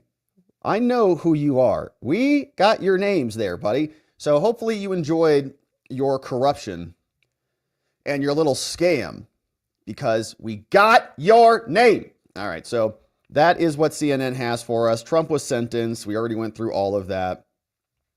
No jail time, no penalties at all. Trump did not react as Merchan concluded the hearing. So that's it. Now, I think we'll be looking for Trump's notice of appeal. So he'll take this up to the next level court, and we'll see what his appellate briefs look like. The way that the appeals generally work are you file a basic notice of appeal. So it's a very short filing that just says, okay, verdict's done, conviction's now attached. We're notifying you of the appeal to meet all the deadlines. And then there'll be a more substantive appellate memorandum that comes down later. So let's say Trump goes to the Court of Appeals and the Supreme Court in the state of New York. Now, they reverse the name. So the highest court's actually called the Court of Appeals. So they go to the highest court in New York and they get snubbed there. From there, they go up to the Supreme Court, United States Supreme Court. Then they make the same arguments. Immune official acts evidence was brought in illegally, and Trump was immune from that evidence. So they couldn't use it against him. So the verdict needs to be reversed. So it goes all the way back up to the Supreme Court, and we do this whole thing kind of over again. Then they come back down and dismiss the case. And I think that might be what they were intimating John Roberts and Amy Coney Barrett by doing this today, but time will tell. So as it stands, congratulations. Trump is a convicted felon. Doesn't matter at all, because he is still your president, and he's going to be the president for the next 4 years. And there will be serious investigations into this conspiracy of lawfare that has been concocted by the Democrats, not only in New York, but everywhere in Florida, DC, and Georgia. And so we hope they enjoyed themselves today. Doesn't make a damn's worth of difference. And Trump is going to be even more animated. And I got to say, it's like they still haven't learned a thing. All of their efforts to stop him elected him in many ways, and they're still doing it. And he's got 10 days until he is in the White House. So I think this is just the cherry on top. They are trying to rub it in everybody's face, but they've just done themselves more damage than they can even fathom. And Trump and our side is as animated as ever. So good stuff there on that one. And let's do a quick update on what's happening in Florida. This is a short update, but this is on the classified documents case as well. The 11th Circuit came back down and is now saying that Judge Cannon's stay that would prevent the Jack Smith report from being published is not valid. And it's a very short order, so we don't have a lot of details on it. But the 11th Circuit came back out. This is not good for Trump and co. because they do not want the report to come out. But this was sent down from the 11th Circuit, Walt Nada and Carlos de Oliveira receiving this order, saying that the emergency motion for injunction to stop the Jack Smith report from coming out is denied. And if the appellant, Jack Smith, wants relief from Judge Cannon, which stopped them from publishing the report, then they can file a notice of appeal. And so Jack Smith and his team, they have done that, or rather the DOJ has done that. You can see they're in the 11th Circuit now, and this is being sent off here by the appellate folks over at the DOJ, Brian Boynton, Mark Kenzie, and Mark. They're not on Jack's team anymore, but they're still fighting to get the report released. So they submitted this appeal then back to the 11th Circuit, trying to take this up from Judge Cannon. They wrote the following. They said, "Here, earlier this evening on January 9th, the court denied Trump's emergency motion to stop Merrick Garland from publicly releasing the final report. You said in your super short order," this is the DOJ writing, "you said to the extent that the appellant seeks to stop Cannon, you can appeal." So this is what the DOJ is doing. "We're notifying you. We are appealing this. And as the court knows, the order temporarily stopped the DOJ and others from releasing the final report. They said that this prohibition, Judge Cannon, would be in effect. And so now the United States is renewing our request to vacate that injunction. After considering all of the briefs, you concluded that there is no injunction that's allowed. So for the same reasons, we think that Cannon made a mistake." Now, as we've explained, Merrick Garland is not going to publicly release Volume 2. That's the classified documents volume, while proceedings against these defendants remain. But the district court had no basis for making Volume 2 available for Congress to review, the ranking judiciary people who will promptly leak this to the whole country. And the district court had no basis at all from stopping the J6 report from coming out, which relates to an entirely different prosecution that doesn't concern these two defendants, and they've got no plausible merits theory for enjoining, even though Volume 1 references Volume 2 and vice versa. Both volumes were crafted and created by Jack Smith. So given the unusual exigencies in this case, the United States renews our request to vacate the district court's injunction and let us release the report. So the report's probably coming out at some point. Not that it matters. I think it's all fake anyways. And Jack Smith has embarrassed himself multiple times. Not even a real boy. He stole $50 million. I hope he's at the top of the people investigated for abuse of office. So that's the update on that. And then we also had a great update with President Trump and the governors. And so here's what that looked like. President Trump met with the governors down at Mar-a-Lago from all over the country, and they had an interesting conversation. Trump met with them and came out and took questions. And here is what that exchange looked like yesterday. There's Trump shaking hands with everybody down at Palm Beach late last night, 7:33 Eastern time, as you can see. Saying hello to everybody. And after the meeting, he came out and they took some good questions. And so let's listen in on what some of that looked like. Beautiful day. So it's an honor to have the press, and these are people that aren't timid. They're not afraid of the press. If you'd like to ask a couple of questions, you may. We had a very beautiful day celebrating a very nice man, a good man, great humanitarian, Jimmy Carter, funeral. and thought it was a beautiful service, and it went very well. And we had some very good victories today, as you probably heard.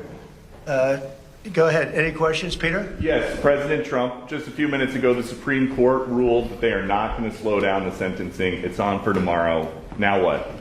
Well, they called for an appeal, and as you know, they acknowledged what the judge said about no penalty, and there's no penalty. But we're going to appeal anyway, just psychologically, because frankly, it's a disgrace. It's a judge that shouldn't have been on the case. He's a highly conflicted judge, and they called for an appeal. So I read it, and I thought it was a fair decision, actually. So I'll do my little thing tomorrow. They can have fun with their political opponent. As you know, I'm under a gag order from a judge. This is a first. This was an attack of a political opponent. And if you take a look at it, I'm not supposed to be talking about it, so I won't. I'm the first president and probably one of the first candidates in history that's under attack with a gag order, where I'm not allowed to speak about something. And they ought to find out what that's all about. And this is a long way from finished. And I respect the court's opinion. I think it was actually a very good opinion for us because you saw what they said. But they invited the appeal, and the appeal is on the bigger issue. So we'll see how it all works out. I think it's going to work out well. We beat Jack Smith. He's back, I hope, at The Hague, but I don't think he should be there either. He puts people in very bad positions, like giving people death penalties. I will tell you, Jack, he is a disgrace. We won all of those cases. We won most of the other cases, or they're limping along. We've had a lot of lawfare. These are all people that understand what's going on here very badly. This was an attack on the Republican Party. This was an attack on the Republican candidate who just won an election by record numbers, the highest number of Republican votes by far ever gotten. And we won all swing states, 7 swing states. We won the popular vote by millions of people. And that was the real vote. And I said it a long time ago, the real vote is that. And they tried to stop that from happening. They tried to stop this election from happening, or to bloody somebody up so badly they couldn't win. And the people got it. And again, we won by the largest number. Nobody's ever seen anything like that. It was conclusive. It was a massive, they say, the most consequential election in 129 years. And these people, the people know everything that you're asking. They've been studying this for 2 years as it went along.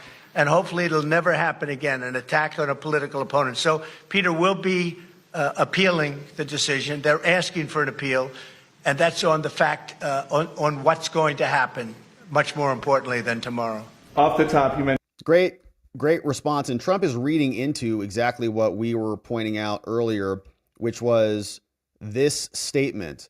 This can be addressed in the ordinary course on appeal, right? So just come bring this right back to us and we'll get rid of it, because you do have presidential immunity and they were in direct violation of the order from the Supreme Court that articulates how immunity works. So just address it on appeal. You came too soon. Come on back and we'll deal with this later. So that was, I think, what he was referencing more. You mentioned the Carter funeral today. What were you talking to Barack Obama about? It did look very friendly, I must say. I didn't realize it. I didn't realize it, how friendly it looked. I saw it on your wonderful network just a little while ago before I came in, and I said, boy, they look like two people that like each other. And we probably do. We have little different philosophies, right? But we probably do. I don't know. We just got along. But I got along with just about everybody on that. We met backstage, as you know, before we went on. And I thought it was a beautiful service. But we all got along very well, which is good. In California, what specifically do you think Gavin Newsom and Karen Bass could have done differently to prepare for this $50 billion fire? You know, we have great governors in this room, and if you look at the way their states, I think I can say without exception, anybody doing poorly in here? I don't think so. I mean, without exception, we have great governors here that have done a great job with their states, and I don't think, and you'll probably, if there's a weak link, you're going to find it, and you're going to be asking the next question of that person. Gavin Newsom had an opportunity to have millions of gallons a week, a day, millions and millions of gallons come down from the north. And I was able to get him federal approval from that, from the Department of Commerce of all departments. I didn't realize it would go through Commerce. I would have thought environmental, but it goes through Commerce. I got all of the approvals, and he said, I don't want to sign it. I don't want the water. We don't need the water. I said, you need the water. Your reservoirs are empty, the whole place. You need the water. That was 5 years ago. And I had it all done. The work was all done. We sent it to him. He refused to sign it. And if you noticed yesterday, the hydrants were empty. They didn't have any water, many of them. They said 20%, but now I just heard 50%, and now none of them have water, and that fire is still raging. When he turned that down, I was going to give him unlimited water. It would come down. It really comes down from the north, way up north, including parts of Canada. It's so much water that they wouldn't know what to do with. Just the opposite would have happened. And that's the reason that this happened. He wouldn't do what we wanted. And we're going to force that upon him now. But it's very late, because I think it's one of the great catastrophes in the history of our nation. This is not just in Los Angeles. Big time. I've never seen anything like that. Devastation. And how horrible we're talking about homes that cost $200, $300, $400 million. Nobody's ever seen anything like it. People that, and very influential people worldwide. I don't know that they ever go back either, because they weren't happy with California. They weren't happy with Gavin Newsom. They weren't happy with their whole lifestyle there, with the crime being out of control, all the other problems. They were not happy. And it's going to be very interesting to see whether or not they're going to build, or whether somebody else is going to build and build a much lesser home. These were the most expensive homes outside of Palm Beach County. I see a list outside of Palm Beach. These were the most expensive homes anywhere in the world. And I think a lot of them are just not going to go back and build it. Plus, they don't want to be part of a construction site. They don't want to. They're building a home, another one's building. They're building in front of them, behind them, alongside of them. How do you build in California with all the rags? I think it's a tragedy. I think it's an incredible tragedy. It's also a tragedy for a tax base. And the governors know exactly what I'm talking. And I'd like to hear anybody talk about that. But if you're the governor of a state and you lost thousands of very rich people that were paying a lot of taxes and weren't happy about it, and weren't happy about what's happened to California, which has all the advantages of greatness, but they've had horrible politicians. I think that Gavin is largely incompetent, and I think the mayor is largely incompetent, and probably both of them are just stone cold incompetent. What they've done is terrible. Would anybody have a comment on that? Because when you talk about losing the tax base, you're losing a lot of, you're going to lose a lot of those people permanently, and those people pay billions of dollars in taxes. Governor, what about you? We got some great property in Louisiana. Yeah, well, they'll be moving to a lot of your states. They'll be moving to Florida, I can tell you. I know that. But they're going to be moving to, you're going to pick up a lot, Texas. So it's a rough situation. I've never seen, I think it's one of the great catastrophes in the history of our country. Not even believable. President Biden's term almost over. Before he goes, there's talk that he might trade a Gitmo al-Qaeda detainee, Mohammed Rahim, for 3 American hostages held by the Taliban. Should he do that? Well, I haven't looked at it. I will be looking at it. They're showing me tomorrow morning. They're showing me that there's a trade on. That trades, I have not been in favor of the trades they've made, but I'll be taking a look tomorrow. We'll announce something tomorrow. Don Jr. and some of your team just got back from Greenland. What's the price tag? Well, maybe no price tag. Look, we're going to have to see what happens, because Denmark, we need this for national security. We need Greenland very badly. You look at the Russian ships, the China ships, they're all over the place. They're, surrounding. Now, they have for a long time. That's a lane. But we need that for national security. So I don't know that Denmark has any right, title, and interest, and we're going to find that. But I can tell you, you saw the clips that were released. The people of Greenland would love to become a state of the United States of America. We were greeted with tremendous love and affection and respect. The people would like to be a part of the United States. Now, Denmark maybe doesn't like it, but then we can't be too happy with Denmark, and maybe things have to happen with respect to Denmark having to do with tariffs. Yeah, it's true. Because they have to do this, I think, for the free world. We need that to protect the free world is very important and getting more important every year. When you were with all the Republican senators yesterday in Washington, which of your nominees do they think are going to have the hardest time getting confirmed? So we had a great meeting with almost every senator, Republican senator, and I would say that first it was a love fest. This is a love fest too, I believe. I'll let you know in about an hour. But this is pretty much a love fest. I mean, the governors aren't exactly chopped liver, right? This is a group of people that have done a phenomenal job, and especially when you see what's going on in Los Angeles and all. You look at the way they've run their states, it's incredible. I talk about it all the time, the top 25 states, and I don't believe we have any in the list of crime. So every one of them is a Democrat-run state. We want to get along with the Democrats. I'm trying to be nice. We're going into a new term. It's going to be a great time for them. I'm going to call it the golden age. I believe we have a chance at the golden age of America. But I have to tell you, you look at the crime, it's all on the shoulders of Democrats and the way they run their states. And if these people ran those states, same people, same everything, but you put these people in those states, you wouldn't have crime like that at all. We've been watching over the last couple weeks, a lot of CEOs, including some who censored you 4 years ago, have been coming down here basically to kiss the ring. Did they change or did you change? Well, maybe we all changed. I think they've gained a lot of respect.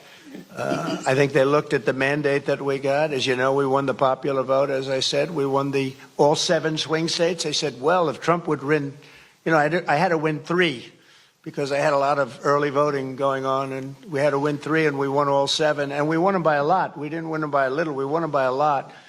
And we won the popular vote by a lot. I think that had an effect.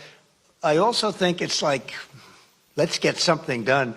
You look at what happened with Facebook today and yesterday, what they announced. That was a big concession from them. I mean, they went from I call them the unlocked boxes. They call them lock boxes. I call them the unlocked boxes because they seem to be unlocked a lot of times.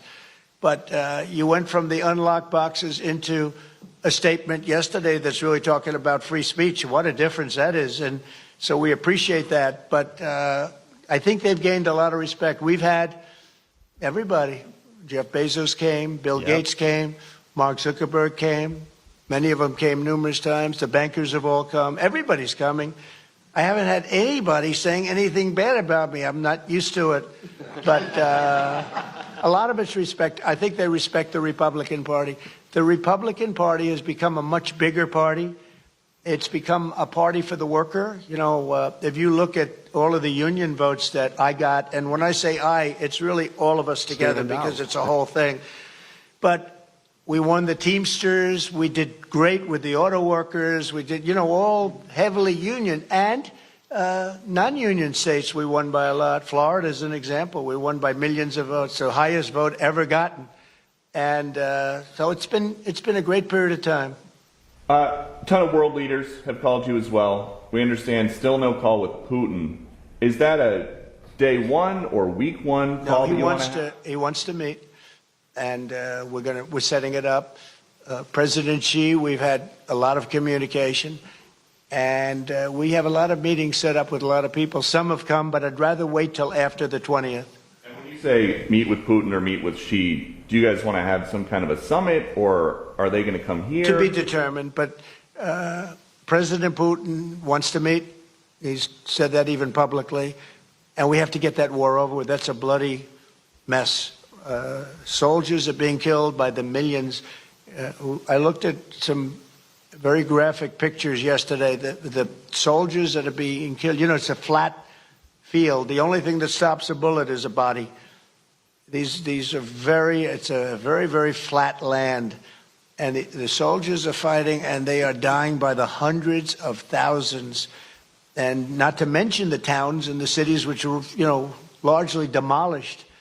And there are a lot of people in there. But the big surprise, and it's going to be a very unpleasant surprise, is how many people were killed in that war. It's much higher than the press is reporting. When a building comes down, these are big buildings. They're 2 and 3 blocks long. Different kind of construction. They're long and not that tall in many cases, but they're 20 stories. But when a building like that comes down and they say nobody was injured, no, a lot of people were killed. I think the numbers are going to be much higher. And that's a war that would have never happened if I were president, and it's a war that I'm going to try really to stop as quickly as they can. The number of people dying on a daily basis, and I get the reports every single day, and largely soldiers at this point, but the number of people, both Russia and Ukraine, it's staggering. When you threatened tariffs on Canada a couple weeks ago, Justin Trudeau rushed down here. He wanted to make nice. Now he's on the way out. Is that what you wanted? I didn't think he was going to Speaker of TikTok Incorporated. He probably saw the numbers. Look, I called him Governor Trudeau because they should be the 51st state, really. It would make a great state. And the people of Canada like it. They pay lower taxes. They have virtually no military. They have a very small military. They pay less than 1%. They're about the lowest payer in NATO. They're supposed to pay much more. They haven't been paying. They have a lot of problems. And I was with Wayne Gretzky. I said, Wayne, would you like to be the governor of Canada? I can't imagine anybody doing any better than Wayne. Wayne was not too interested, but I think he probably would have liked statehood. He's a friend of mine. He's a great guy. He's the great one. We call him the great one, right? He's a great hockey player. But I will say this. I think that there's, it was stated pretty strongly a couple of weeks ago about Canada, and people laughed. And now they're all saying, well, it's very interesting. And I say from the standpoint of the United States, we're subsidizing Canada $200 and $250 billion a year. We have massive deficits. They've taken about 20% of our car business. I'd rather do it here. We could put tariffs on. We don't have tariffs on them yet, but that will happen. But they've taken about 20% of our car business. I'd rather have it done in Detroit or have it done in South Carolina or any other state that does cars, and we have a lot of them. We don't need Canada for that. We don't need Canada for lumber because we have big forests that we have, not utilized. In some cases, they're protected, which I can take that protection off. And you take down a tree and you grow a better tree. That's, pretty common. But we don't need anything. We don't need their fuel. We don't need their energy. We don't need their oil and gas. We don't need anything that they have. And I said to Trudeau, I said, why are we subsidizing you $200 and $250 billion a year? He said, I really don't know. And I said, well, I don't know either. I said, what would happen to Canada? We got the audio from the sentencing coming up. He said Canada would be obliterated if that happened. I said, then Canada should be a 51st state. And that's where we are now. A story that kind of disappeared very suddenly. Do you have any idea whatever happened to the drones? What happened to drones? Well, you said that you thought the government knew what was happening with these drones over New Jersey. There were some by Bedminster. I don't know. They're over Bedminster a lot, so I can imagine. I'm going to give you a report on drones about one day into the administration, because I think it's ridiculous that they're not telling you about what's going on with the drones. And it's not only with me. Glenn was telling me today that in Virginia they have drones all over the place too, and nobody's reporting it. I don't know why they're not. Do you want to say something about that? Just one quick comment, which is we are home to the largest naval base in the world in Quantico, and we house a lot of the SEAL teams and have a huge national security infrastructure. And now for 2 years running, we have had drone incursion over secure airspace, and we still don't know why. And I think that's absolutely unacceptable. And I think President Trump and the new leadership coming in, I think will work diligently to understand who's behind this and what we do in order to stop the digital surveillance of all of our secure infrastructure. Is it dangerous? Well, I can tell you this. While we were dealing with a terrorist attack in New Orleans, we had drones being flown over our nuclear reactors in Louisiana. And we brought that attention to the FAA. We've been asking the FAA to give these states the ability to mitigate these drones. And it's sitting on some bureaucrat's desk. And that's real. Nobody knows. They don't want to talk about it. Go ahead, Governor, you're going to say? I was just going to say we have drones in Wyoming flying over our infrastructure as well. And it's incredibly frustrating that we not only have no way of knowing what it is, but nobody knows how to deal with them. They don't want to talk about it, and nobody knows why. They don't want to talk about it. That could be us sending drones. I hope that's the case, us doing it and doing research, and maybe they don't want to talk about it from that standpoint. I hope it's not an enemy, but we're going to find out on the 21st, the day after. You have to give me a little time for the inauguration, but shortly thereafter, we'll give you a report on it. We'll tell you exactly what it is. They know and it's very strange that they aren't talking about it. Peter, thank you very much. Does Biden does he do this kind of a news conference? No. This is my longest ever interview of a president. Yeah, well, the longest ever before this was one question, and they would rush you out of the room, right? But we have nothing to hide. Thank you all very much. Thank you. Thank you. All right, Peter. that was Doocy time with the president and a bunch of Republican governors, and Trump, of course, masterful in fielding those questions and explaining what his vision is for the future. But we now have breaking news audio of the Trump sentencing. Let's confirm this is working. Looks like it is. The Trump sentencing audio has been released. Let's go through the charade together of the historic felony conviction of America's favorite president. We're all felons now, and this makes Trump's second term even more epic than it was before. In Judge Mercan's courtroom, here's what we've got. Papers being shuffled around.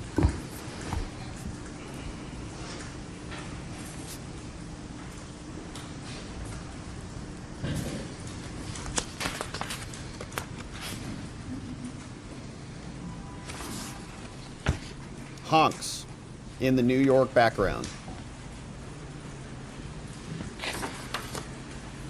Thank you, Judge. Sure. I don't think there's anything that we need to put on the record about it. Okay, thank you. Let's impose sentence, please. Donald Trump, you're before the court for sentence following your conviction by trial to 34 counts of falsifying business records in the first degree. Before being sentenced, the court will allow you, your attorney, and the assistant district attorney an opportunity to address the court with any matters relevant to sentencing. For the people. Thank you. Judge, where's the preferred place for me to stand? Wherever you feel comfortable. Joshua Steinglass. The defendant in this case, as you know, stands convicted of 34 counts of falsifying business records in the first degree, all Class E felonies. Each carries a range of authorized sentencing options for as much as 1 1/3 to 4 years in state prison to a variety of non-incarceratory sentences. In this court's January 3rd decision on the defendant's Clayton motion, Your Honor indicated an inclination to impose an unconditional discharge. Under all the circumstances of this case, its unique posture and the defendant's status as president-elect, the people recommend a sentence of an unconditional discharge. In finding the defendant guilty in this case, the jury necessarily found unanimously that the defendant falsified 34 separate entries in his business records with the intent to defraud, which included an intent to commit or conceal a conspiracy to promote his own election by unlawful means. What a joke. Having presided over the trial, Your Honor is very familiar with the conduct, its seriousness, and the overwhelming evidence to support the jury's verdict. Okay, did you hear his giant mouthful of nonsense that came out of his mouth? They have nested everything in itself, nested multiple crimes in other nested crimes. A conspiracy to interfere with this unlawful means. What were the unlawful means? Whatever you want, tax one. All of it bundling itself up to turn a false business record misdemeanor into 34 felonies. And then he said, and you know everything, Judge, because you presided over the trial. The whole thing is just a big word salad in order to create charges. You just heard him try to reiterate that. I'm certainly not going to rehash that now. In last week's decision on January 3rd, this court referred to the gravamen of the defendant's conduct, his criminal conduct in this case, as constituting, quote, premeditated and continuous deception. The verdict was delivered by a jury that was carefully chosen of using an extensive questionnaire based on suggestions from both parties and after thorough questioning of the prospective jurors by both sides. And you asked... The verdict in this case was illegitimate unanimous questions and during voir dire. decisive, and it must be respected. As this court has observed, quote, the sanctity of a jury verdict and the deference that must be accorded to it is a bedrock principle in our nation's jurisprudence. The defendant's conduct before, during, and after this trial also merits consideration. Instead of preserving, protecting, and defending our constitutionally established system of criminal justice, the defendant, the once and future President of the United States, has engaged in a coordinated campaign to undermine its legitimacy.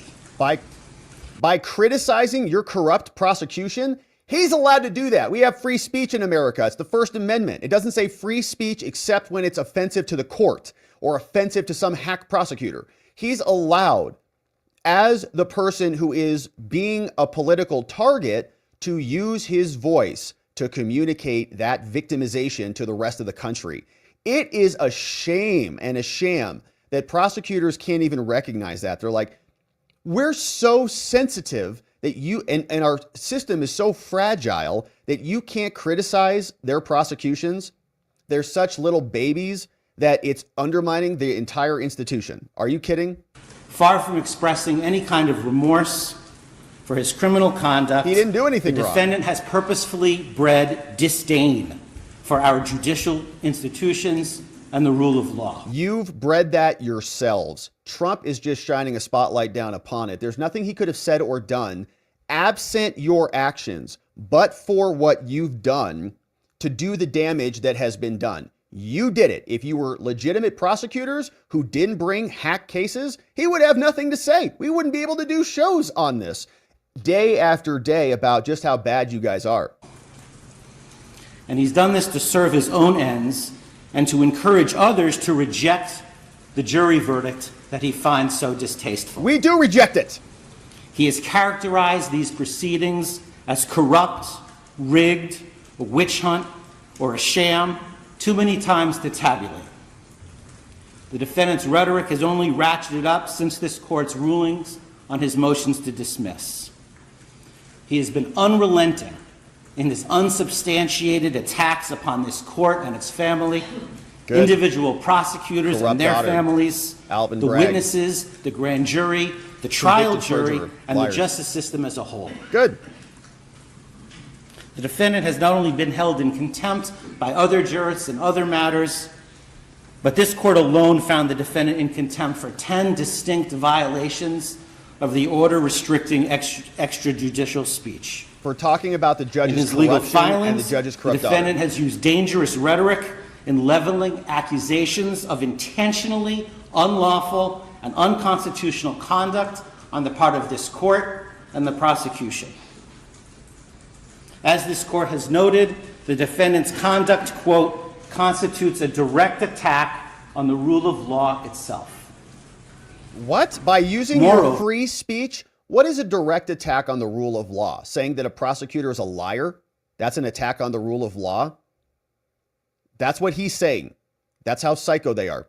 The defendant has publicly threatened to retaliate against the prosecutors who have sought to hold him accountable in this and other matters, and the courts who have endeavored to fairly and faithfully adjudicate these matters. Because you're criminals. You will Such be threats are punished designed if you broke the law. to have a chilling effect, to intimidate those who have the responsibility to enforce our laws, in the hopes that they will ignore the defendant's transgressions because they fear that he is simply too powerful to be subjected to the same rule of law as the rest of us.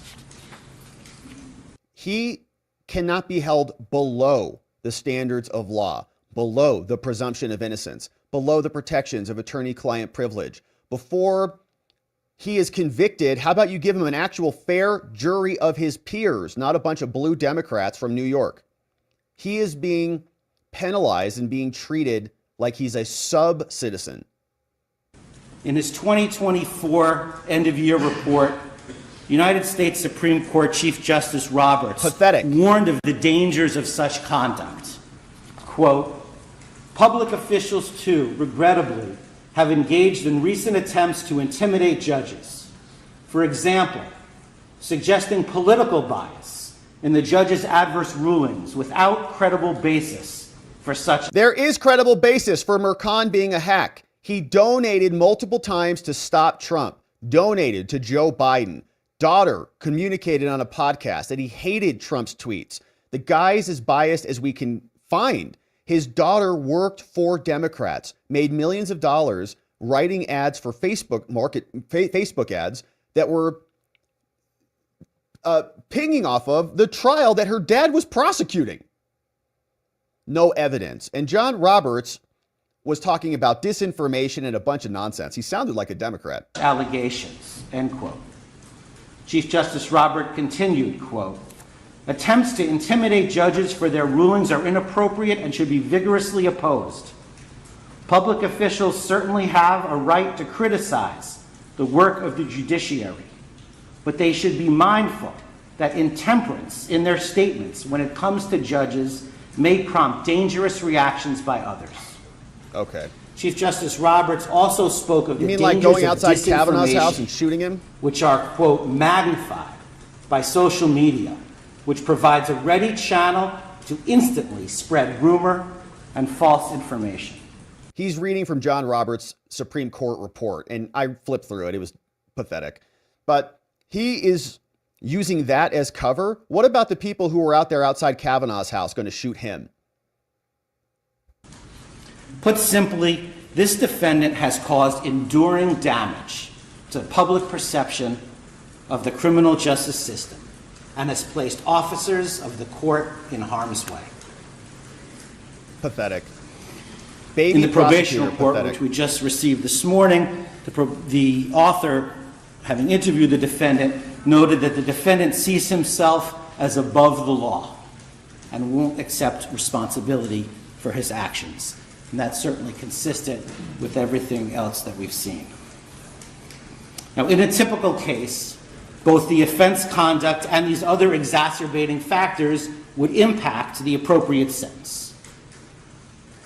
But in this case, we must be respectful of the office of the presidency and mindful of the fact that the defendant will be inaugurated as president in 10 days. Any undischarged portion of a sentence has the potential to interfere with the defendant's performance of the duties of his office. So does the appeal. This case should be dismissed. Matter, the most sensible sentence prior to his inauguration is an unconditional discharge. The court has expressed an inclination to do exactly that because, in the court's words, quote, the most viable solution to ensure finality and allow defendant to pursue his appellate options is to proceed to sentence. Now, as you know, in New York, a conditional discharge is authorized by the penal law, quote, if the court, having regard to the nature and circumstances of the offense and to the history, character, and condition of the defendant, is of the opinion that neither the public interest nor the ends of justice would be served by a sentence of imprisonment and that probation supervision is not appropriate. An unconditional discharge is authorized if a conditional discharge is authorized and, quote, if the court is of the opinion that no proper purpose would be served by imposing any condition upon the defendant's release. This is the because prosecutor. These crimes are felonies. Trump's attorney the will court be up must in set a minute. forth in the record the reasons for its action. The American public has the right to a presidency unencumbered by pending court proceedings or ongoing sentence-related obligations. Then dismiss it. But imposing this sentence ensures that finality. Sentencing the defendant permits this court to enter judgment, to cement the defendant's status as a convicted felon while he pursues whatever appeals he intends to pursue. And it gives full effect and respect to the jury's verdict that shouldn't while be accorded preserving either. The defendant's ability to govern. The people therefore recommend that this court impose a sentence of an unconditional discharge. Thank you. Thank you. Counsel. Trump's up. Trump's team, defense. Thank you, Your Honor. I very, very much disagree with much of what the government just said about this case, about the legitimacy of what happened in this courtroom during the trial, and about President Trump's conduct fighting this case from before it was indicted to while it was indicted, to the jury's verdict, and even to this day. What the government just said presupposes something that we disagree with very much, which was that this was an appropriate case to be brought. It was not. This case, without a doubt, knowing everything we know about the timing of the investigation, the fact that multiple prosecutors looked at the fact of this case, including prosecutors within the district attorney's office in New York County, and made a decision not to bring charges. As the court knows, shortly after President Trump announced his intention to run for re-election, this case was started for what amounted to a third time, which brings us ultimately to where we are today. A lot of what the government just said presupposes that this case is legally appropriate and that the charges that were brought by the people were consistent with the laws of New York. Again, we very much disagree with that, and as everybody has been noted, because it's true, we certainly intend on appealing that. And it's not, by the way, just counsel and President Trump that feels that way. There's many, many, many legal experts that share the same views that I just said, which is that legally this case should not have been brought, both based on the facts that were established at trial and also on the legal basis for which they were brought. But it's also not just the legal experts, not just counsel, and not just President Trump, but the majority of the American people also agree that this case should not have been brought. Never. That's why we the voted. Interesting thing about the fact that there was a trial for the first time in our history, a criminal trial during an election season, is that the American voters got a chance to see and decide for themselves whether this is the kind of case that should have been brought. And they decided. And that's why in 10 days, President Trump is going to assume the office of the President of the United States. And certainly we're here for the court to sentence President Trump to an unconditional discharge. And for that, it's a very sad day. It's a sad day for President Trump and his family and friends. But it's also, in counsel's view, a sad day for this country, because this was a case, without a doubt, that was brought by a district attorney who promised that he would go after President Trump if elected, and felt like he had to go through with that promise. And so that's sad. And I hope, and I know that President Trump shares this view, that this will never happen again in this country. Never. And so Never. we certainly understand where we are today. We very much intend on pursuing an appeal of this verdict and what happened during this investigation.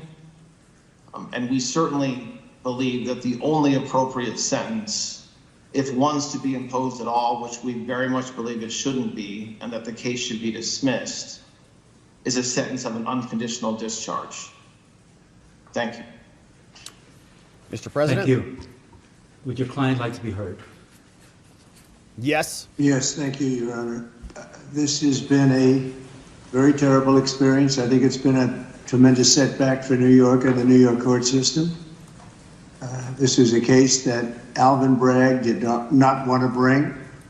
He thought it was, from what I read and from what I hear, inappropriately handled before he got there. A gentleman from a law firm came in and acted as a district attorney, and that gentleman, from what I heard, was a criminal or almost criminal in what he did. Colangelo. It was very inappropriate. It was somebody involved with my political opponent.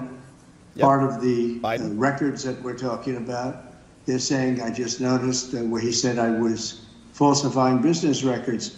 Well, the falsification of business records, as they say, it was calling a legal expense in the books where everybody could see them, a legal expense. In other words, that legal fees or legal expense were put down as legal expense by accountants.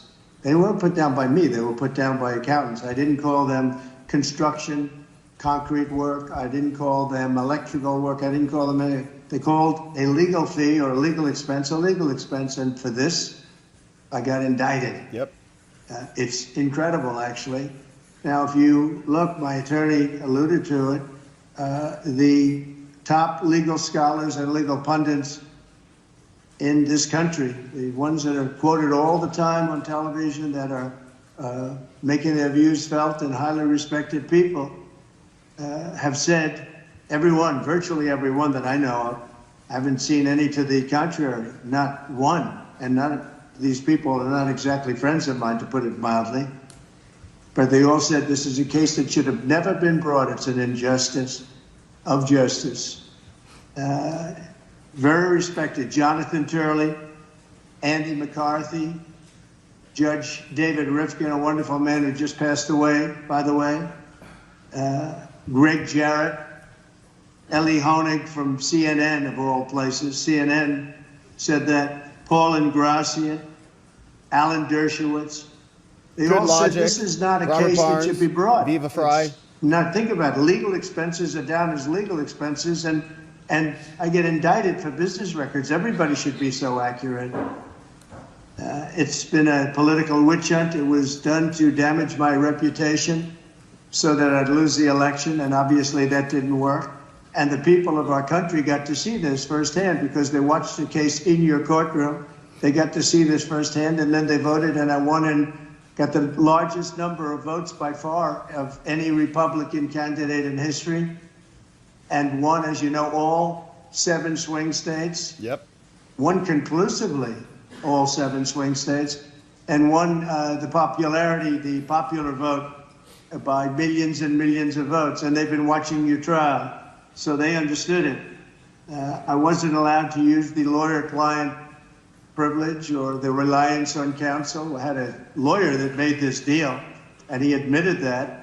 And he was also a totally discredited person. We weren't allowed to use the information from the Southern District that totally discredited him. It wasn't allowed to be put in. Thanks, Judge. And that was terrible, unbelievable. And this is a man who's got no standing. He's been disbarred on other matters, unrelated. And he was allowed to talk as though he were George Washington. But he's not George Washington. He shouldn't have been allowed. The Southern District did a book of approximately 28 pages where I've never seen anything like it. They excoriated him. You wouldn't let it be put into evidence. So he was able to testify as a witness, and I think it's a disgrace to the system. I was under a gag order. I'm the first president in history that was under a gag order where I couldn't talk about aspects of the case that are very important. I guess I'm still under, so probably I won't do it now. I assume I'm still under a gag order.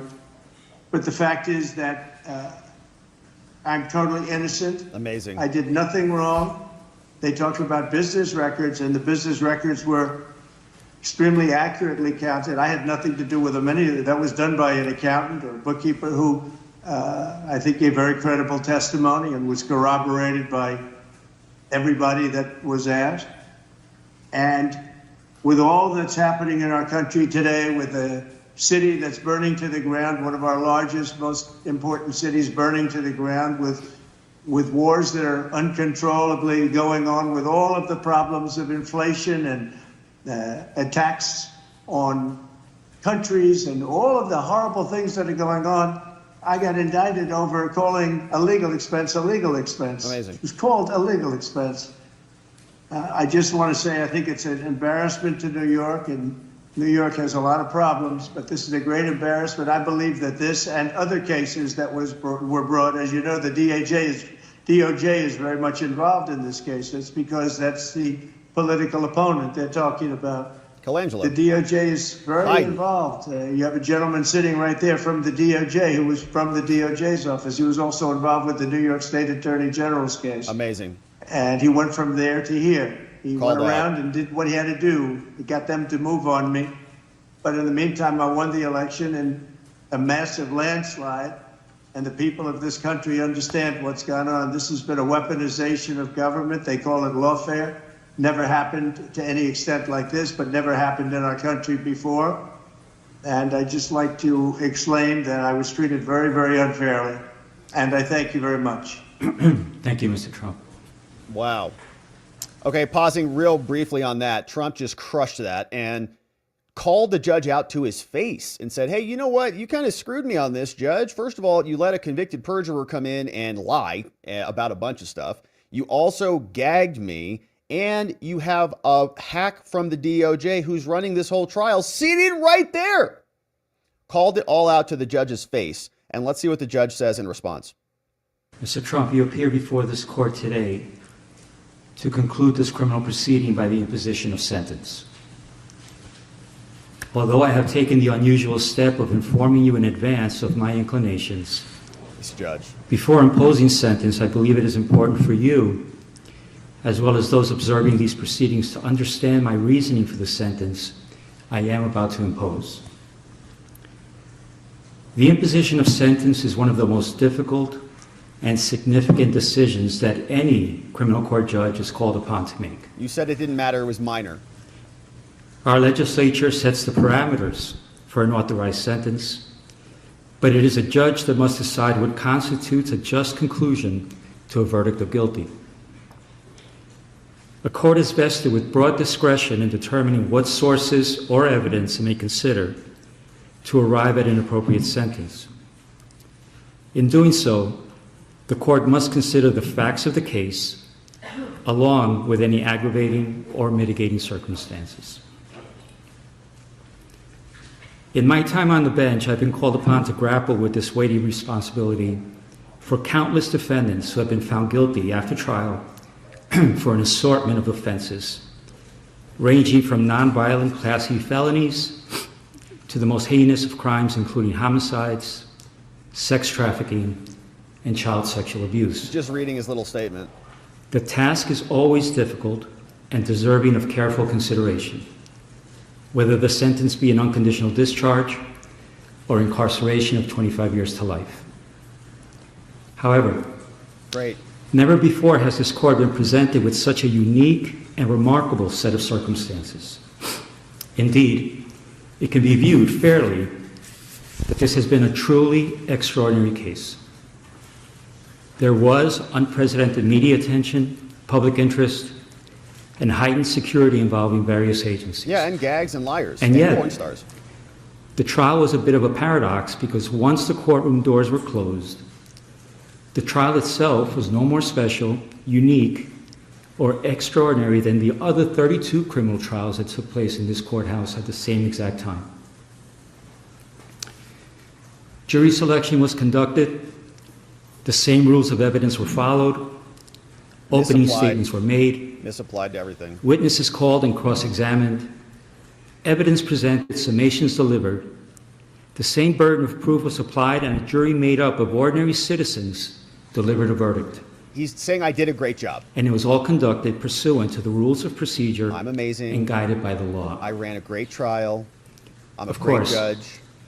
Part of what made it feel somewhat ordinary was the outstanding work, preparation, and professionalism of the clerks, court officers, court reporters, giant, security personnel, climactic event, and the entire staff of this building who did their jobs as they would with any other criminal trial.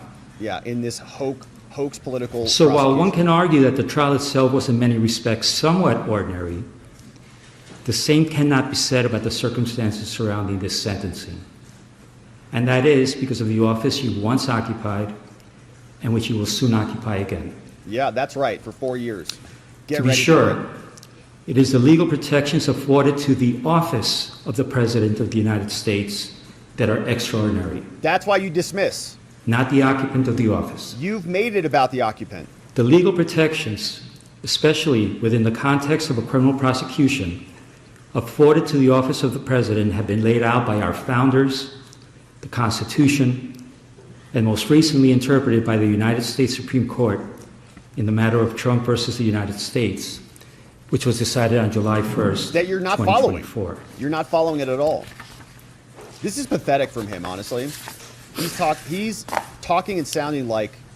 As with every other defendant in your position, it is my obligation to consider any and all aggravating and mitigating factors to inform my decision. But I can't right now. Some of those aggravating factors have already been articulated in my Sandoval ruling at the start of this trial and by my recent written decisions on December 16th and January 3rd. Thus, they need not be repeated at this time. Why not? However, the considerable, indeed, extraordinary legal protections afforded by the office of the Chief Executive is a factor that overrides all others. Amazing. To be clear, the protections afforded the office of the President are not a mitigating factor. They do not reduce the seriousness of the crime. They just override it. Or justify its commission in any way. The protections are, however, a legal mandate, which, pursuant to the rule of law, this court must respect and follow. Man, he sounds pathetic. However, he doesn't follow any other rules. Despite the extraordinary breadth of those protections, one power they do not provide is the power to erase a jury verdict. It is clear from legal precedent, which until July 1st was scarce, that Donald Trump, the ordinary citizen, Donald Trump, the criminal defendant, scarce. Remember, see that? Would not be entitled to such considerable protections. Wow. I'm referring to protections that extend well beyond those afforded the average defendant who winds their way through the criminal justice system each day. No. Ordinary citizens do not receive those legal protections. They it is also the office don't of the get president gagged that bestows those far-reaching protections to the them. office holder. And it was the citizenry of this nation that recently decided that you should once again receive the benefits of those protections. We did. Which include, among other things, the Supremacy Clause and presidential immunity. We vetoed you, Mercan.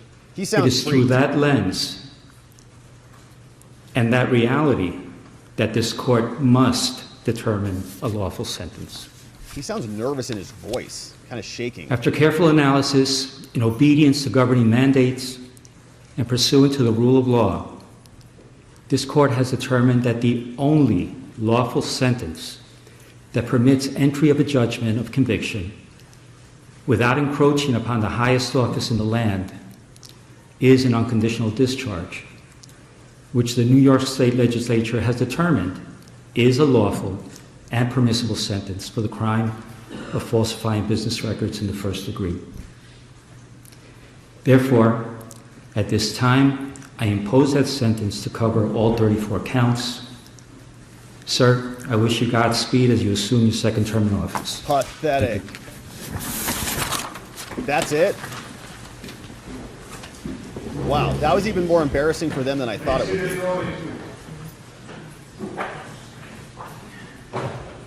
Have you given your client his written notice of right to appeal? We will, Judge. What do you say? They got off. They're gone. Trump's gone.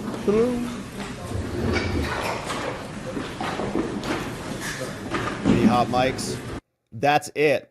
So that was pathetic. Mercan came out and read a statement that was basically written for appeal. Okay? That whole statement he wrote, he knows he's getting appealed. So that's why he was building up and fortifying what he did in there. I did amazing. We followed the law. We got voir dire. And this is part of a general soliloquy. Judges do this all the time. Well, we found this, and they go through. But he was really laying it on there. We did an amazing job. Everybody's incredible. He didn't scold Trump at all. And that was a very different perspective than what we saw in his writings. And this is the first time we've heard Mercan actually speak in court, and he sounds much more beta than even you could expect from his photos. But he came out and was the opposite of what we saw in all of his writings over this last year. He came out all the time just obliterating Trump, blah, blah, blah, blah, blah, constantly. And then he came out and read this little bland milquetoast statement that wished him good luck, called him sir. He's freaked. He knows this is going up on appeal. He knows that Trump won and that there's probably a lot of criminality that happened in this whole underlying ordeal. Trump, as always, alphaed this entire sentencing. You never see that happen. He went to the judge and went right back to his face and said, hey, you admitted a perjurer, disbarred liar in your courtroom. You let it in. You should have never brought him in to testify. He did, and he testified about a bunch of official acts that I have immunity from. You also gagged me, Judge. Never happens. I'm sitting here right to your face. You've still got me gagged, but I'll call it out to your face. And then the cherry on top was pointing to Matthew Colangelo, the DOJ hack who resurrected this entire case after he was assigned to do so from Joe Biden. He's seated right there, Judge. The judge putters out of his pathetic mouth unconditional discharge for all 34 counts after lamenting about what a monster Trump is in all of his written writings for a year plus.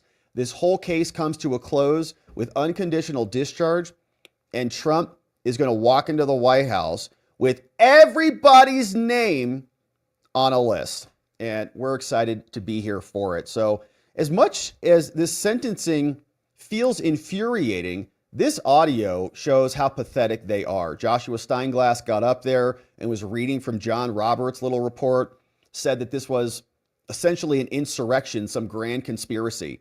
A monster who stole the 2016 election gets unconditional discharge, less penalties than a speeding ticket, not even getting points on his license. We hope they're happy with their little felony label because it's all they're going to get. And I actually think it makes Trump's administration even that much more historic. Wait, a felon is running the country? It confirms even more everything we've already said about them.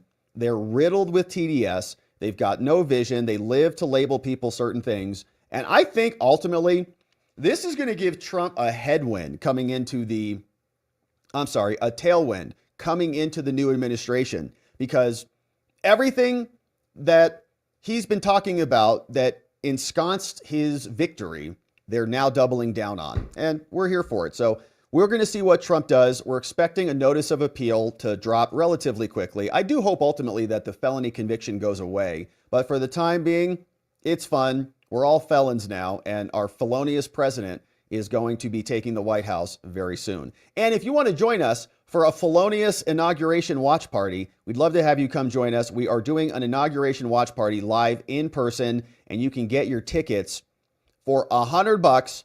Go to watcherlodge.com. We're going to have a ton of fun. We've got a photo booth coming. We have a huge wall. We're going to watch the inauguration together. We're going to mix and mingle. We're going to have amazing friends from the show who are there and a special guest. We'd love to have you join us. Food is going to be there. We're going to have a great early breakfast, brunch, and watch the inauguration together in person in the Mar-a-Lago of the Southwest in Scottsdale, Arizona. So get your tickets. Come join us. watcherlodge.com. Click the event ticket, buy a ticket, and come and join us. It's been a historic day, my friends, and a ton of fun going through this felonious sentencing with you. And now I want to see what you say about all this. We're going to hear from you, and let's see who is here and joining us today. I know we've got an early show today, and so let's see who's here on the day and on the morning to unpack all of this. Here's a couple comments. Man, we got a lot of comments. Thank you, everybody, for sending these in. Who are we starting off with? Glocky, we got some good memes. It's Meme Friday, I think. It's also Meme Friday, baby. This one came in. Hey, here's one. It's a beautiful Friday. I hope your week was outstanding, my friends, and your weekend is going to be even better. Really glad that you're here. Hey, Membos, if you just became a Membo or you're joining as a Membo, we're doing our members-only Saturday stream tomorrow morning, 11 Eastern. We'll see you there. David Webb, thanks for joining us. We'll see you tomorrow on the member stream. Pritchie, what's up? Says, okay, it starts at 2 p.m. UK time. I'll be watching live as this total travesty happens. Hopefully it's a trap to catch a corrupt judge abusing power. Well, now at least we have finality to this, right? The silver lining is now we can actually get out of New York. So we'll see where it goes. Gen X Gemini, what's up? Thank you for becoming a supporter. Same to Kathy, your realtor in Jersey. Kathy, your realtor in Jersey, selling homes. Thank you, Kathy. And Gen X Gemini for becoming new membos. Jewel says, once he's sentenced, will the gag order be removed? Yeah, I mean, it wasn't officially removed, but the argument would be it's unconditional discharge. There's no penalties, okay? The case is closed. Mercan loses jurisdiction. There can be no continual penalties. A gag is a continual penalty, so it's done. So Trump should be able to talk about this, and there should be no recourse for that, but we'll see. Will Crump says, Robert, SCOTUS did not look at the trial and the conviction itself, as I understand it. This does not mean they will uphold the conviction itself, right? Yeah, that's exactly right. They only rejected the stay. And on the basis of, well, we don't really even know, but they said it's minimal and Trump can appeal later. So they actually were explicit that Trump can appeal this later. So this will work itself back up, probably to the Supreme Court. It's like, and even Trump caught that. They invited it, even said Trump. Ines Fod says, Dersh says that as no penalty, there is no sentence. I mean, practically maybe, but we saw, according to New York law, they say, a discharge is still something that counts as a conviction.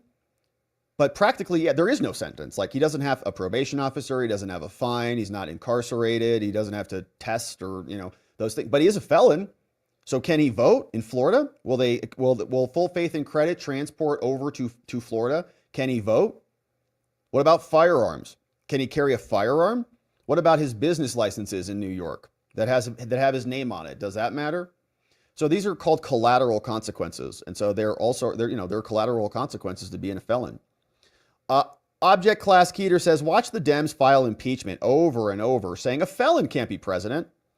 Or I think the stronger argument from them is that Trump stole 2016. That's insurrectionary behavior. And he was convicted in a court of law and found to be a felon. So 14th Amendment now says we can say that was an insurrection or something. I wonder if appeal has already been filed or if it will be right after sentencing. I'm sure there's going to be something that hits tonight, today, maybe tomorrow, being filed by Trump's defense. Acid Burn, what's up, Acid Burn, in the house? Thank you for the dono. We got Jennifer O'Connell says, where do you go when the Justice Department is unconstitutional? What happened to checks and balances of the government powers? Well, it's a great question. So the Supreme Court is one check on the executive, which is where the DOJ is, and Congress is another check. And so there's been concepts, Congress sets the budget of these things. And so Congress can check the executive and fund and defund certain things. And the courts can check it, but they really haven't done much of it. And this case was emanating from a state prosecution level. So it was down with Alvin Bragg at the state courts. So that should be checked by the Supremacy Clause in the Supreme Court, and they failed. So that's how that worked. Will Crump, as a felon, can Trump get security briefings? Yeah, I mean, he's the president. So those questions, I think, are going to be resolved in favor of the presidency, but they're good questions. Like, generally speaking, if you're a felon, like, you're not getting a job at the FBI when they do a background check on you. But that's why our country shouldn't be prosecuting cases like this, because it creates a dividing by zero situation. 1917 Beamer says, I say the sentencing will be alive, so the judge can lecture the bad man. Well, the judge didn't do that, right? The prosecutor did. The judge sounded like a scared little puppy. It's like, okay, we did a great job. Don't be mad at me. Good luck. Godspeed. Bye. Knox says, TGIF all, we need to remember this is our money. Gay choirs, trans cafes, and social justice art. What LA spent the money on while cutting its fire budget? Oh, gay choirs. Does that put out fires? I don't know. Uncle Bozy, is the gag order lifted now? Yeah, I would argue, like, the gag order wasn't specifically lifted, but unconditional discharge means no continuing penalties. And so I would say it's now dead. Glocky said, and he loses jurisdiction, the case is closed. So I would argue it's gone. Glocky says, soon, Fetterman, Trump. Fetterman's voting for some of Trump's cabinet positions, we read, and he looks good. It looks good on him, man. Come aboard over here there, John. Come on over. Glocky says, here's what was happening there. Knock, knock. Who's there? An interrupting cow. Obama says, an interrupting. Trump says, moo. Obama starts laughing uncontrollably. Here's another one. California is on fire, says Joe. Send help. Joe says, send $500 million to Ukraine, which is where it's going. Glocky, When you donate $1 to a live streamer, now say my name, which is hilarious. That's from Walter White, methamphetamine extraordinaire.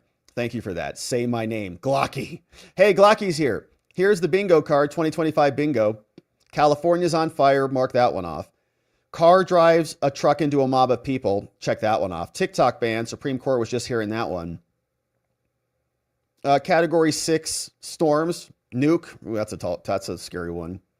Yellowstone explodes. That's a bad one. Second coming of Christ. Man, these circle ones are bad. Invasion of the USA. We already have that. I think you can check that one off. Got that one. National power grid outage. This column looks pretty good here. Second coming of Christ is the only one that might be difficult to get, but maybe. We'll see. But if second coming happens, then religion takes over Congress. That'll probably happen. And yeah, we might have that O column. Looks good. Knox says, when I first saw the actual Supreme Court, I nearly wept as it meant so much to me back in 99. Now I maybe urinate on the steps, take a little pee-pee break, says Knox. Man, it is profound, Knox. When you go to the Supreme Court, I did. I went after I graduated and was practicing law. I was standing there like, oh my gosh, this is incredible. Now it's like, what was this opinion they just wrote? What was this? Right here. Relatively insubstantial. That's what our Supreme Court is writing. Relatively insubstantial for the president-elect. Okay, great job. Lemon Zinger. Hey, Rob, just wanted you to know that Good Logic recommended your stream today for coverage of Juan the Con Mercan making Trump a felon. So shout out to Good Logic. We love Good Logic. What's up, Joe? Joe's the man. Joe did good work on this case, by the way. And Trump, we made sure he was called out in Trump's list. Thank you for that, Lemon Zinger. Shout out to our friend Good Logic. Joe is right next door on YouTube. There's a lot of great content creators on, LawTube. Joe's one of them. What's up, Knox? In China and Russia, I imagine the leadership is quite unimpressed with the U.S. system. Dems truly have no cares about our image on the world stage. No, it's like, it's their country too, which is crazy. But they want Trump to be a convicted felon so that it's worse for the country. It's incredible. Knox, FYI, even on Zoom, a defendant can be ordered to self-report. Yeah, that's true. That's true. But I think my point was more, if you're in court and you're in there for felonies and you're sentenced to incarceration, usually that's an in-person thing. And they take you in right there. And it's a big thing, right? You got family there, like all moms are there. Mom's like, bye. You're like, oh man, this sucks. But that's also true, right? You could have a detention order issued and go self-report. Knox, defense attorney in Texas. Newton Myers says our republic has failed. It's time to move past this failed experiment, says Newton Myers. And great questions. What do we do next? Yeah, what do we do instead? Says Uncivil. Shout out, another amazing creator. What's up, Kurt? He's over there, Uncivil Law. What else are we going to do? Yeah, and I think that's a great question. What else do we want to do? Anarchy? Do you want more socialism? Do you want to try communism again? I don't want to try that. I don't want to try socialism.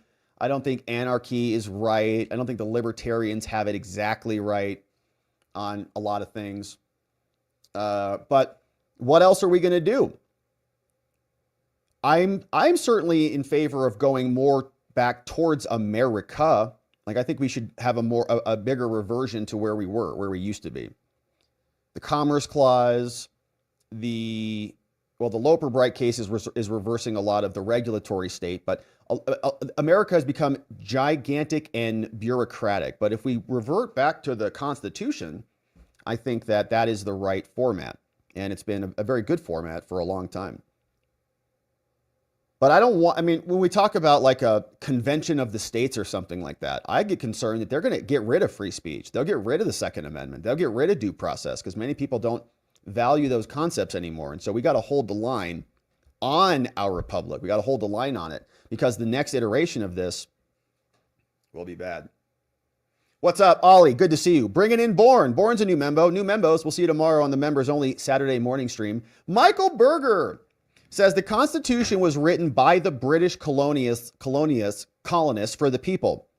From day one of the Republic, the America government took the Constitution from we the people. It's been downhill for we the people ever since. Yeah, and Power corrupts, absolute power corrupts absolutely. And the people who get that power want more absolute power. And so it's a constant fight, right? We, the people, are a check on the government. And so we cannot allow them to just take it from us. And I think this last election was a giant FU to all of the bureaucrats who've been on this process. I mean, we rejected that, outright rejected it. We, the people, are saying, no, you don't get to just censor us and confidentialize everything and govern us for us. This is a country of self-governance, and we are going to be governing ourselves.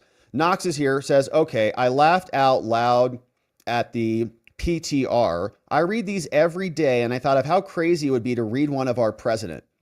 Yeah, so PTR, or we call them PSRs in Arizona, pre-sentence release, or pre-sentence reports. He has strong, in a pre-sentence report, what Knox is referencing here, and they call them different things. We saw it in the probation report that they referenced today. But it's a giant report on the defendant. Like, does the defendant have any addictive problems or health problems? Are they a flight risk? Do they have prior criminal record? And they go through their relationships. No, they've got a good job. No, he's got a good job. He's the president.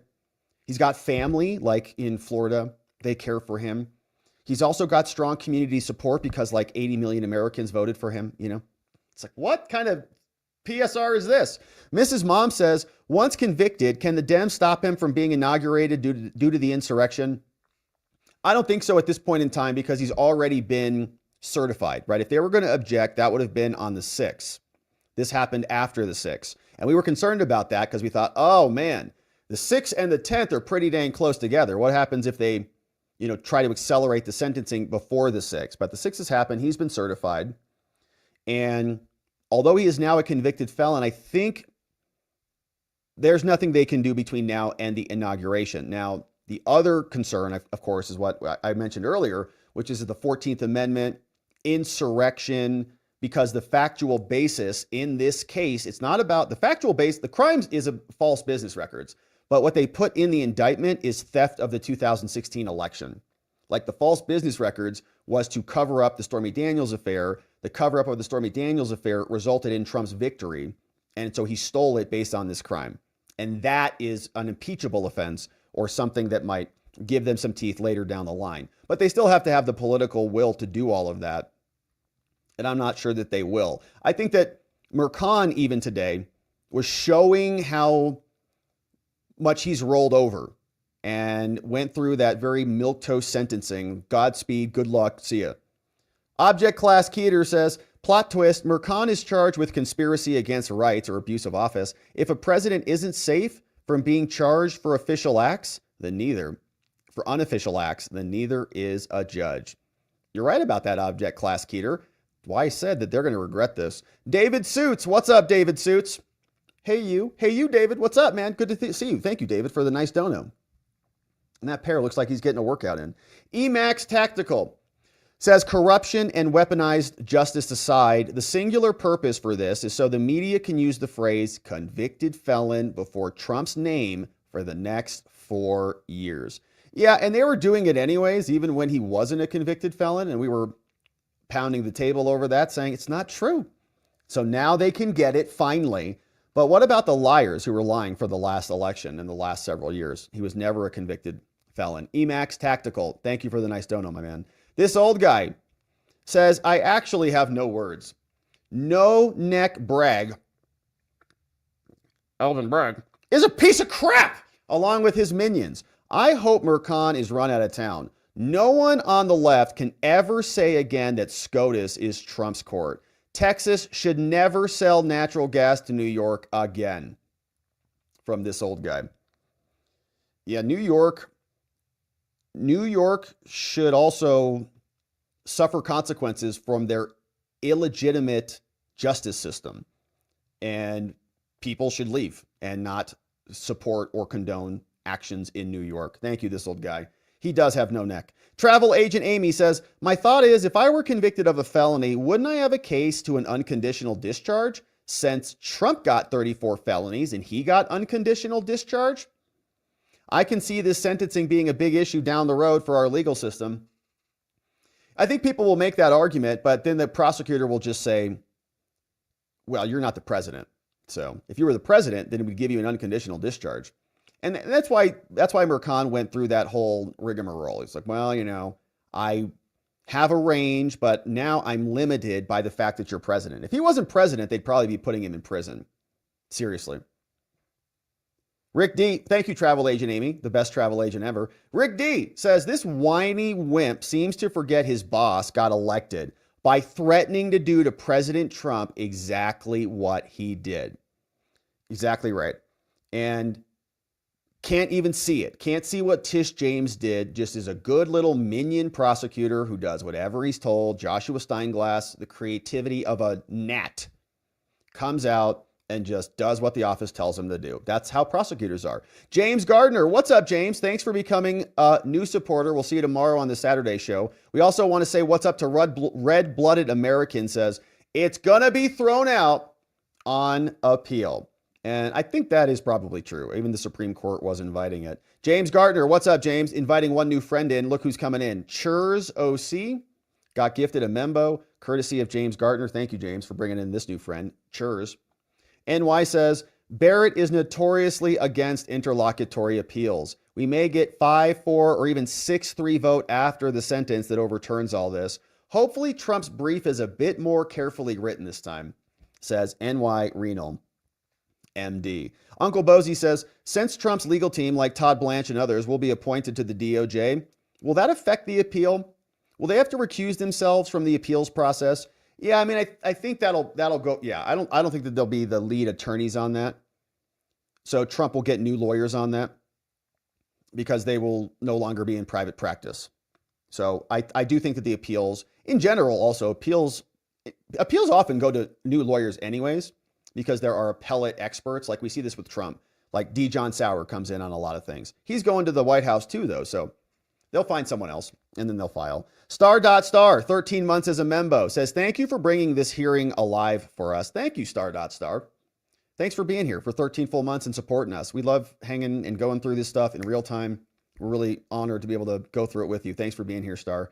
We got Knox says, and as a bare knuckle brawler, criminal defense attorney myself, I'm in total awe of Trump's defense team. Talk about leaving it on the field. Big time. What was the loss? An unconditional discharge?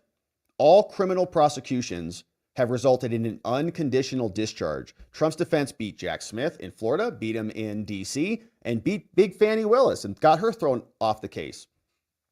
Now, after everything, this is the most rigged jurisdiction of them all. They accelerated this case. They brought on a porn star, a perjurer. They made up charges. And after everything, they get an unconditional discharge, which is probably going to be overturned anyways. They crushed it. CL, hands up. I'll take the felon, please. Me too, CL. Me too. Or Chell.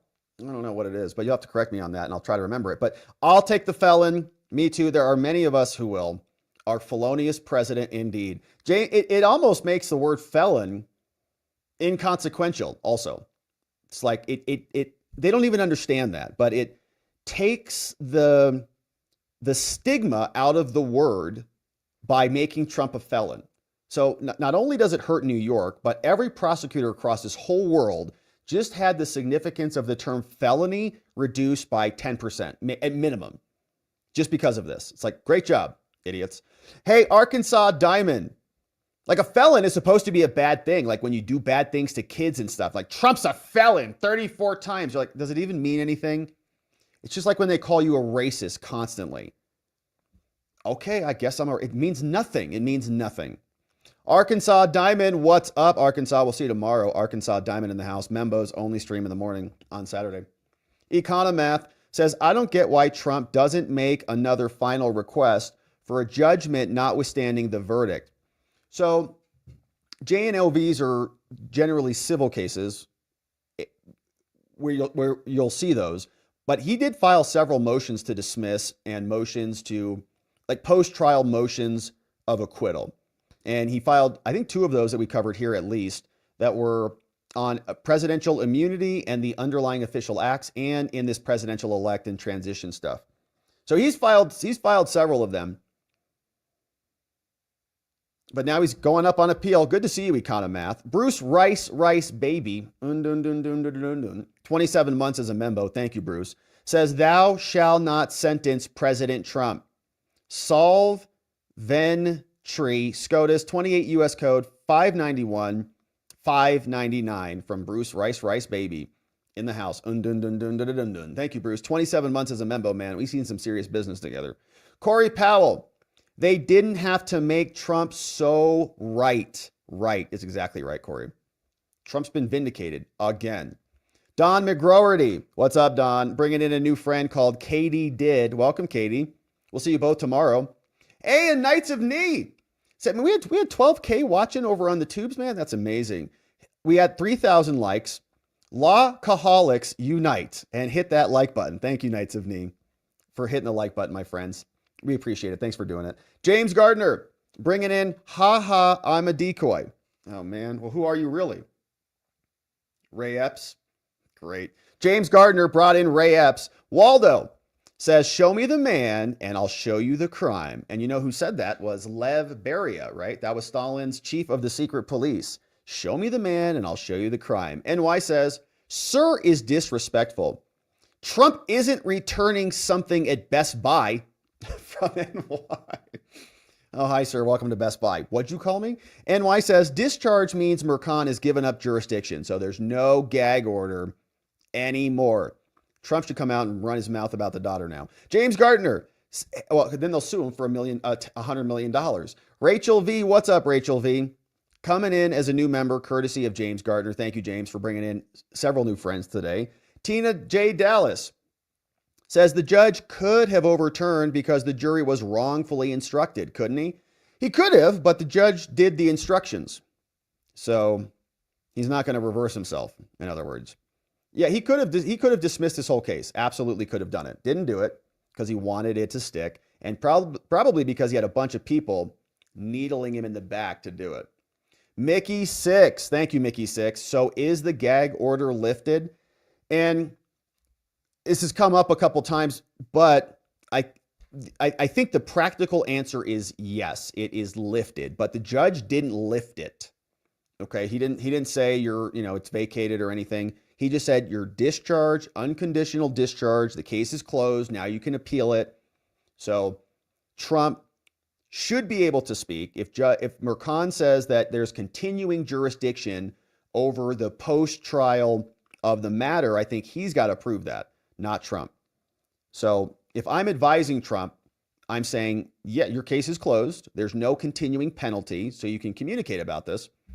And if Mercan has a problem with that, then he can issue an order to show cause and reverse, and impose the teeth of the penalty.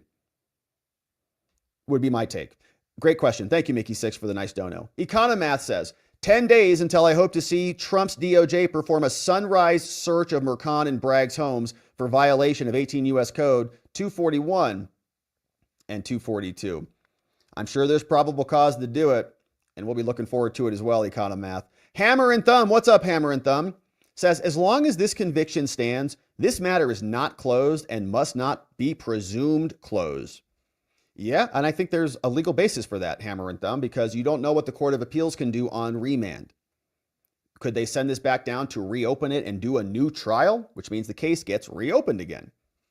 And then what does that cause to the pressure and the impediments on the presidency when Trump is there saying, I got to deal with a new trial as soon as I come out of office? That's why this whole thing is insane, which is why I think that the Supreme Court is ultimately going to dump it. It'll get up to them, they'll nuke it, and then it won't go back down and will be closed. James Gardner, what's up, James? Another membo coming in. Says, was gifted a membership by James Gardner. Thank you, one. Preamble USA America. Preamble USA America in the house. Knox says, yep, the case has been dismissed unconditionally. Gag order is now done. That's from Knox, a defense attorney in Texas. Donna Posilico. Hey, Donna, thank you for becoming a membo. We'll see you tomorrow on the Membos stream. Looking forward to it. Uncle Bozy says, I remember that during the president's first term, there was a federal district court judge in Hawaii that was throwing out stays right and left on almost every order Trump made. Then, since 2020, we got Mercan, Engerong, Chutkan, rogue prosecutors, and all these civil cases. Somehow the Congress and or SCOTUS has got to make laws or rulings to prevent these types of abuses against the Constitution, America, and political leaders in the future. It's got to be done. CL says, so an R state can now indict both Obama and Biden now. Yeah, that's right. As long as there's crimes that were committed in their state, certainly. People are talking about Gavin Newsom too. If you have hack prosecutors on the right, they can do this. Maybe we should get some. Knox says, rolling herd all the way to Texas, rolling herd in Rehnquist's grave. Chief Justice William Rehnquist reading that little opinion. Well, it's relatively insubstantial. He's saying, what? Will Crump, reject the pardon from Biden. Trump committed no crime. Yeah, I don't think he's going to accept the pardon from Joe. And this is not a pardonable offense because this is a state level offense. So Trump can't pardon himself on this one. Or Biden. Chubby says, I'm eager for the appeal and the inevitable dismissal of these charges so Acosta can have that BS smirk wiped right off of his smug face. Is Acosta happy about it? A lot of Democrats this is their big climax. This is what they've been waiting for. That's how pathetic they are. James Gardner, Nigel Word is coming in. James Gardner in the house. And spectacularly incarnated says, does felony status impact his commanding the military? And I don't think so, okay? Because he's the president, and the president would be above all of those posts. So it supersedes those prohibitions of a felony status. But you'll hear the left make this point over and over. I guarantee it. Trump couldn't even get a background. He couldn't pass a background check for the FBI. Like if Trump wanted to go and get a job as a special agent at the FBI, probably disqualified from this conviction. But the fact that we voted him to be the president is a much higher role. And so there's a conflict there. But no, I don't think it's going to have any practical impact on his role as president at all. Hammer and Thumb says, because the charges against Trump were improperly brought outside of the statute of limitations, Trump must retain the presumption of innocence. And you're right, Hammer and Thumb, in the way they got around the statute of limitations, false business records is a misdemeanor, unless you're doing it in order to further the commission of another crime. And then that can make it into a felony. But the felony is predicated on some other object offense. And even those object offenses, like they could have been a misdemeanor. So you're promoting another crime that's a misdemeanor to turn a misdemeanor into a felony. And so they extended the statute of limitations in that way. They also, this is another great question, they said that when Trump was the president, it told the statute of limitations, so they couldn't have indicted him for those 4 years, right? So they got very sneaky with it, all to stop Trump because they're corrupt. Thank you, Hammer and Thumb, for that. Jesus Freak says if they retry on appeal, they'd have to reissue the gag order. And when would Trump deal with that is another big question. After his term? Thank you for the dono, Jesus Freak, and for being a member for 7 months, almost to full term. Bodie says, did you watch the General Flynn case? Yes, some of it. I don't know that we were live streaming then, because that was back during Trump's first term. We really started live streaming heavy in 2020, and I think a lot of the Flynn stuff was moving through the pipeline at that point, Bodie. But yeah, I mean, it was lawfare with Flynn and Manafort, and then it went to Navarro and to Bannon. What's up? NY says, Cannon should have taken her time to give her ruling. Time was on Trump's side. So just go slow. Uncle Bozy says, I hope Justices Roberts and Comey Barrett see this in their dream every night. Justice Scalia popping into Amy Coney Barrett's brain every night. What the hell is wrong with you? We miss Scalia. Shout out to Antonin. D. Walter says, I can hope the New York appellate courts will overturn this. I don't think that they will, but I would rather they deny the appeal and let SCOTUS do it. I think that's right, Walters. On every single crappy thing they did in the case. I want my Mexican hat dance, I don't even know what that is, all over the judge, prosecutors, and the shady inclusion of Colangelo to start the case. Is that like with a sombrero? This is egregious behavior on all parts, and everyone should see SCOTUS 9-0 rip these people in half. That's a tall order. I think that Sotomayor would look at Bragg and what he did and just be as giddy as can be. Thank you for that, D. Walters. James Gardner, what's up, James? Nice comment. Pardon Ross Ulbricht. And Ross Ulbricht was the Silk Road guy, right, who's in prison, I think, for life. Trump's talking about commuting or pardoning, I think him. Spud says, Rob, if Roberts didn't want to tarnish his legacy with this Trump case, is he looking to retire? Cruz would be a great replacement with Ken Paxton filling his spot. What say you? How old is Ted Cruz? You always got to consider age. And I think Ted might be getting up there a little bit. Might want someone a little bit younger. But I don't think that Roberts is going anywhere, unfortunately. Crash says, now the CYA begins. The New York judiciary has been well aware of the problems with Merchan, but their need for a victory of Trump at the preliminary levels has overridden anything remotely attached to conscience. New York will now deal with the evidentiary matters properly. Yeah, and I think we're going to have more luck when we get out of New York because they're just nuts there. Leonard, go bless our heroic president, or God bless our heroic president, Donald J. Trump. Thank you, Leonard. Amen to that. Ravicus, does the Nuremberg Accords have the ability to try Fauci even if he gets pardoned? I would guess so. I'm not an expert on the Nuremberg Accords, but I would imagine that if it's a global thing, that they're not going to be honoring an American pardon. So I don't think they have, the jurisdiction is broader than America. Our pardon doesn't apply to them, would be my take. Chubby says, pretty much all the coastal homes lost to the California fires will never be rebuilt, especially because those foundations don't meet modern regulations. NY says, prediction, LA City Council passes a law to force property owners in LA to pay as if the house were there. It's at least a 3-year process to build in LA. The city was on life support. One of the reasons I left in 2014. LA is done, says NY. Gloria B. What's up, Gloria B? Bringing in Kevin as a new member. Welcome, Kevin. Thank you, Gloria. And James is bringing in C.A. Beaverforden in the house. Thank you, James. Bringing in another friend. And we're excited to see everybody tomorrow on the Membos Only morning stream. Lemon Zinger. Rob, the audio of the court sentencing is on Fox right now. Thank you, Lemon Zinger, for flagging that for us.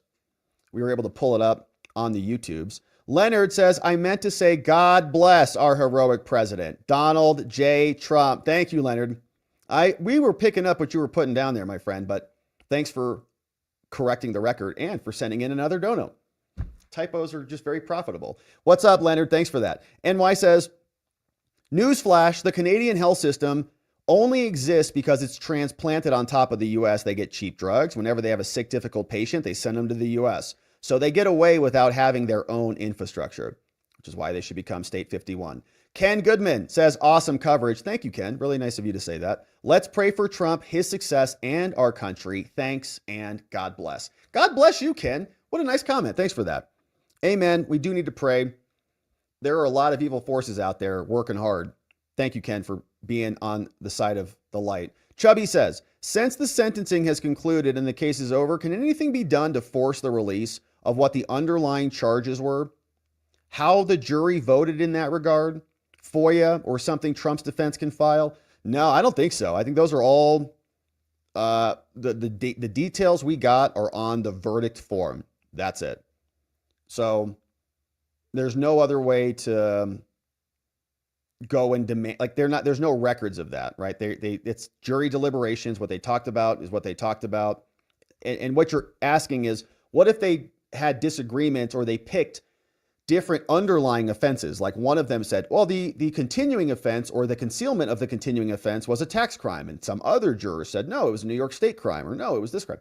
Then they're not unanimous at all. So can we identify that? I don't think so. I don't think there's a mechanism to do that because they didn't have to log that or chronicle that anywhere.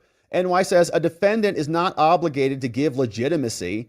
Exactly. A defendant has a right to characterize it any way he wants, like it's the truth. This lawyer is a hack. 100%. Like every criminal defendant in America has to sit there and say, well, I mean, I proclaim my innocence, but the courts and the prosecutors are great people, and all the cops who are doing this are doing a great job. That's insane. Tina says, we did that. Trump was not allowed to speak. We watched, we read, we saw what a farce was, and we educated ourselves and others about the terrible abuse of the justice system that Merchan and this case represent. We, the people, saw and determined what is correct, and we voted accordingly. Revco says, so when all this gets overturned, can Trump turn around and sue Bragg & Co. for malicious prosecution? Probably not, because they're government officials. They're going to have qualified immunity here. So proving that is going to be a much taller ask. I think the The more interesting thing would be to just prosecute him for abuse of office. But like a civil lawsuit, if you prosecute them, then you could also civilly sue them, but you got to find that. But they do have a strong claim, right? It's qualified immunity. They can say, we were following the law. We were elected to do this. What possible actions could the DOJ look at taking? So that was the second point. A criminal prosecution if they violated the law for abuse of office or some sort of destruction of evidence, obstruction of justice, many different kind of procedural crimes they could have committed. But suing them civilly, I think, would be a tall order for Trump. NY says, Judge Merchan was strategically appointed. He violated state law by making a political donation. Violated his ethics for sure, and then said he wasn't biased, even though he made 3 donations to anti-Trump causes. Benjamin Lewis says, when tyranny becomes law, trolling becomes a duty. It becomes a duty. We got to troll him into oblivion. Big Wiggle. What's up, Big Wiggle? Says this loss could be a good thing. It'll keep Trump freshly angry and motivated to go all the way. Yeah, that's that tailwind I'm talking about. It's like way to energize the dude who's coming into the presidency and vindicate everything he had concerns about. Great job. Hammer and Thumb says the American people have the right to a presidency unencumbered by a felony conviction based upon improperly brought charges and unconstitutional deprivation of due process rights to establish guilt. I agree with you completely. And what they were trying to do was squeeze in this conviction because they were out of time and out of options. And they did it because they wanted to kneecap Trump, the president of their own country. They're pathetic. Wojo, these are the same people that want to protect criminal illegals. It tells me everything I need to know. Yeah, people who are trafficking drugs and humans across the border are given hotel rooms in New York City. Meanwhile, Trump, who was paying his lawyer money lawfully, is now being dragged through the coals. Hammer and Thumb, what's up, Hammer, says, if a fake war is called wagging the dog, is a fake trial called hopping the kangaroo? Man, I don't know, but it should be. Hopping the kangaroo. That's what they were doing, like in the kangaroo court. That's a good one, Hammer and Thumb. I like it. Rocky Water, what's up, Rocky, on Locals, says, Trump should have mentioned about how his civil rights have been and continue to be violated by the rulings. Civil rights litigation is the easy in to get Merchan in front of a judge himself. No. Again, maybe he's got qualified immunity. So does Bragg. And our laws protect them against civil rights violations because everybody claims civil rights violations. You practice criminal law, everybody, right? It's always a civil rights violation. In many cases, they're absolutely right. They were violated. But bringing a claim against an immune government official is difficult, especially in New York. So I actually think that Trump has a better shot at finding criminality than he does at finding a civil rights violation. Like, I think that's an easier case to prove in the criminal context than in the civil context. And like, Trump can't bring that case as a private citizen, as a civilian. But if his DOJ is investigating people who abuse their office to prosecute people, the DOJ has direct access to all of that evidence. And it's their office. They just look at the files from Matthew Colangelo's email account. So I think that's a better angle, actually. Uncle Bozy says, Matthew 7, 1-2, judge not that ye be not judged. For with what judgment ye judge, ye shall be judged, and with what measure ye meet, it shall be measured to you again. That's a good one. Very apropos for today. Thank you, Uncle Bozy, for that. Matthew 7, 1-2. We got this from Wojo. Amy Coney Barrett could have stopped this. She could have, but she didn't. That's Amy Coney Barrett. Robert Barnes was right on that one. General Kale says a jury of Democrats in a deep blue district does not a fair trial make. Well, yeah, and they just say, well, they came from New York, so they're clearly a jury of your peers, or they came from Washington, D.C. that voted 93% for Kamala Harris, and that's going to be a fair trial for the J6ers. Give me a break. Can we get an unconditional discharge definition? Teresa, we read through an excerpt of the specific law from New York earlier in the show, but in very fundamental terms, it means no penalty at all. Trump's not getting any penalty whatsoever. And the conviction stands, according to New York law, but no fines, no probation, no incarceration. He's not checking in with anybody. The case is closed, and there's nothing else that lasts. Jennifer says there's a business party podcast tonight, 5 p.m. Pacific, which will be 7 p.m. Eastern. Business party podcast. Look it up and go join the business party. Thank you, Jennifer. Have a great stream. Smooth Brain Crypto. Man, this is a really nice dono. Thank you, Smooth Brain Crypto. Says, hey, Rob, longtime watcher. Another Watching the Watchers just launched a country album today called Skip Distance. A phrase you used about a year ago inspired him to write the song called Loneliness and Disconnection. Album is on YouTube, Amazon Music, and Apple Music and Spotify. Whoa! Smooth Brain Crypto. So my friends, check out this song. I'll give it a listen, and maybe we'll get some permission to play it here. Skip Distance is the name, and the song is called Loneliness and Disconnection. So check this out, Smooth Brain Crypto. And who is this person? Another watcher? Was this you, Smooth Brain? So amazing. So I can't wait to check it out. Country album called Skip Distance, Loneliness and Disconnection. We want to solve that. So check that out, my friends. Thank you, Smooth Brain Crypto, for plugging that for us. I am definitely going to give it a listen. And then maybe we can play it here one day, maybe next week. Thank you, Smooth Brain Crypto. Very nice dono. Shout out to our friend. Would love to know who it is. Skip Distance is the song. Very cool. Thank you again for the nice dono and for publishing amazing music and for sharing it with us. This old guy says, all you foreign leaders better watch out. We're now a country of felons, and you really don't want to mess with a felon. And we're hard now, man. Trump's going to get some little tattoos up here, like on his, like some little teardrops and stuff. So like that's it, baby. We're hard AF now. It's great. Hammer and Thumb says, can you clarify under conventional discharge, is this the same as Trump serving 0 years, but fully serving his sentence and returning to society? No, I wouldn't say it's the same. Well, I mean, like, he's practically serving 0 years. The sentence is basically no penalties.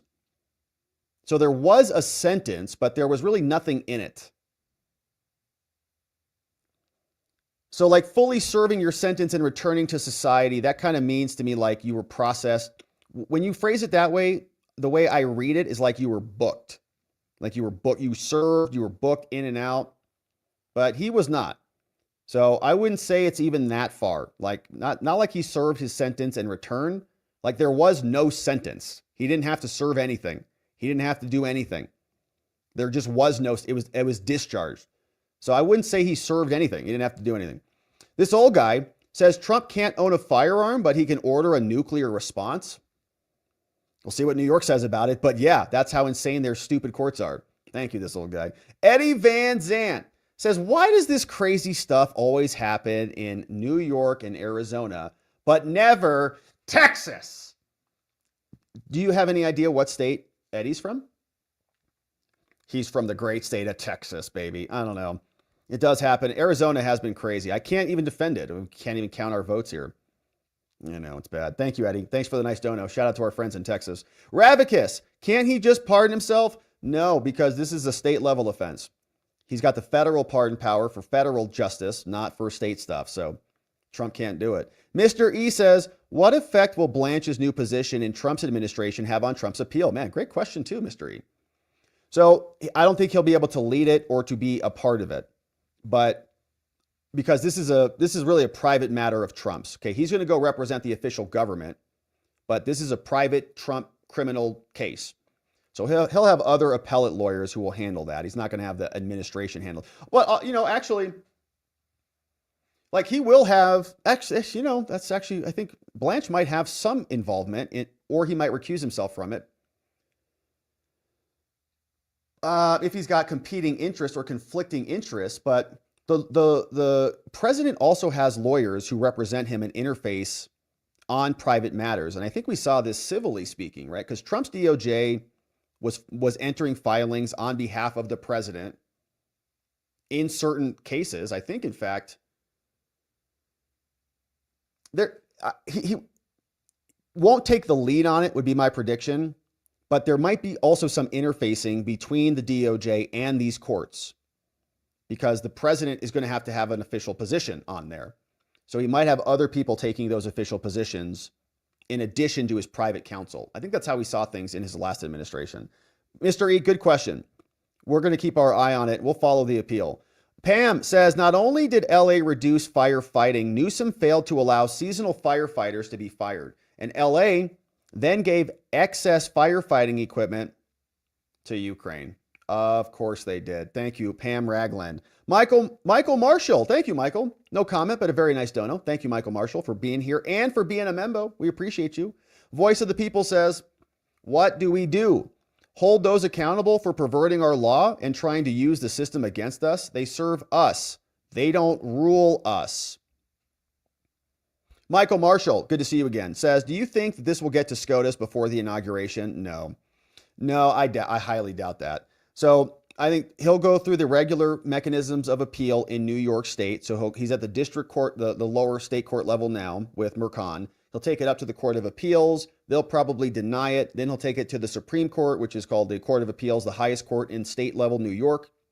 Then from there, he'll have to go to SCOTUS.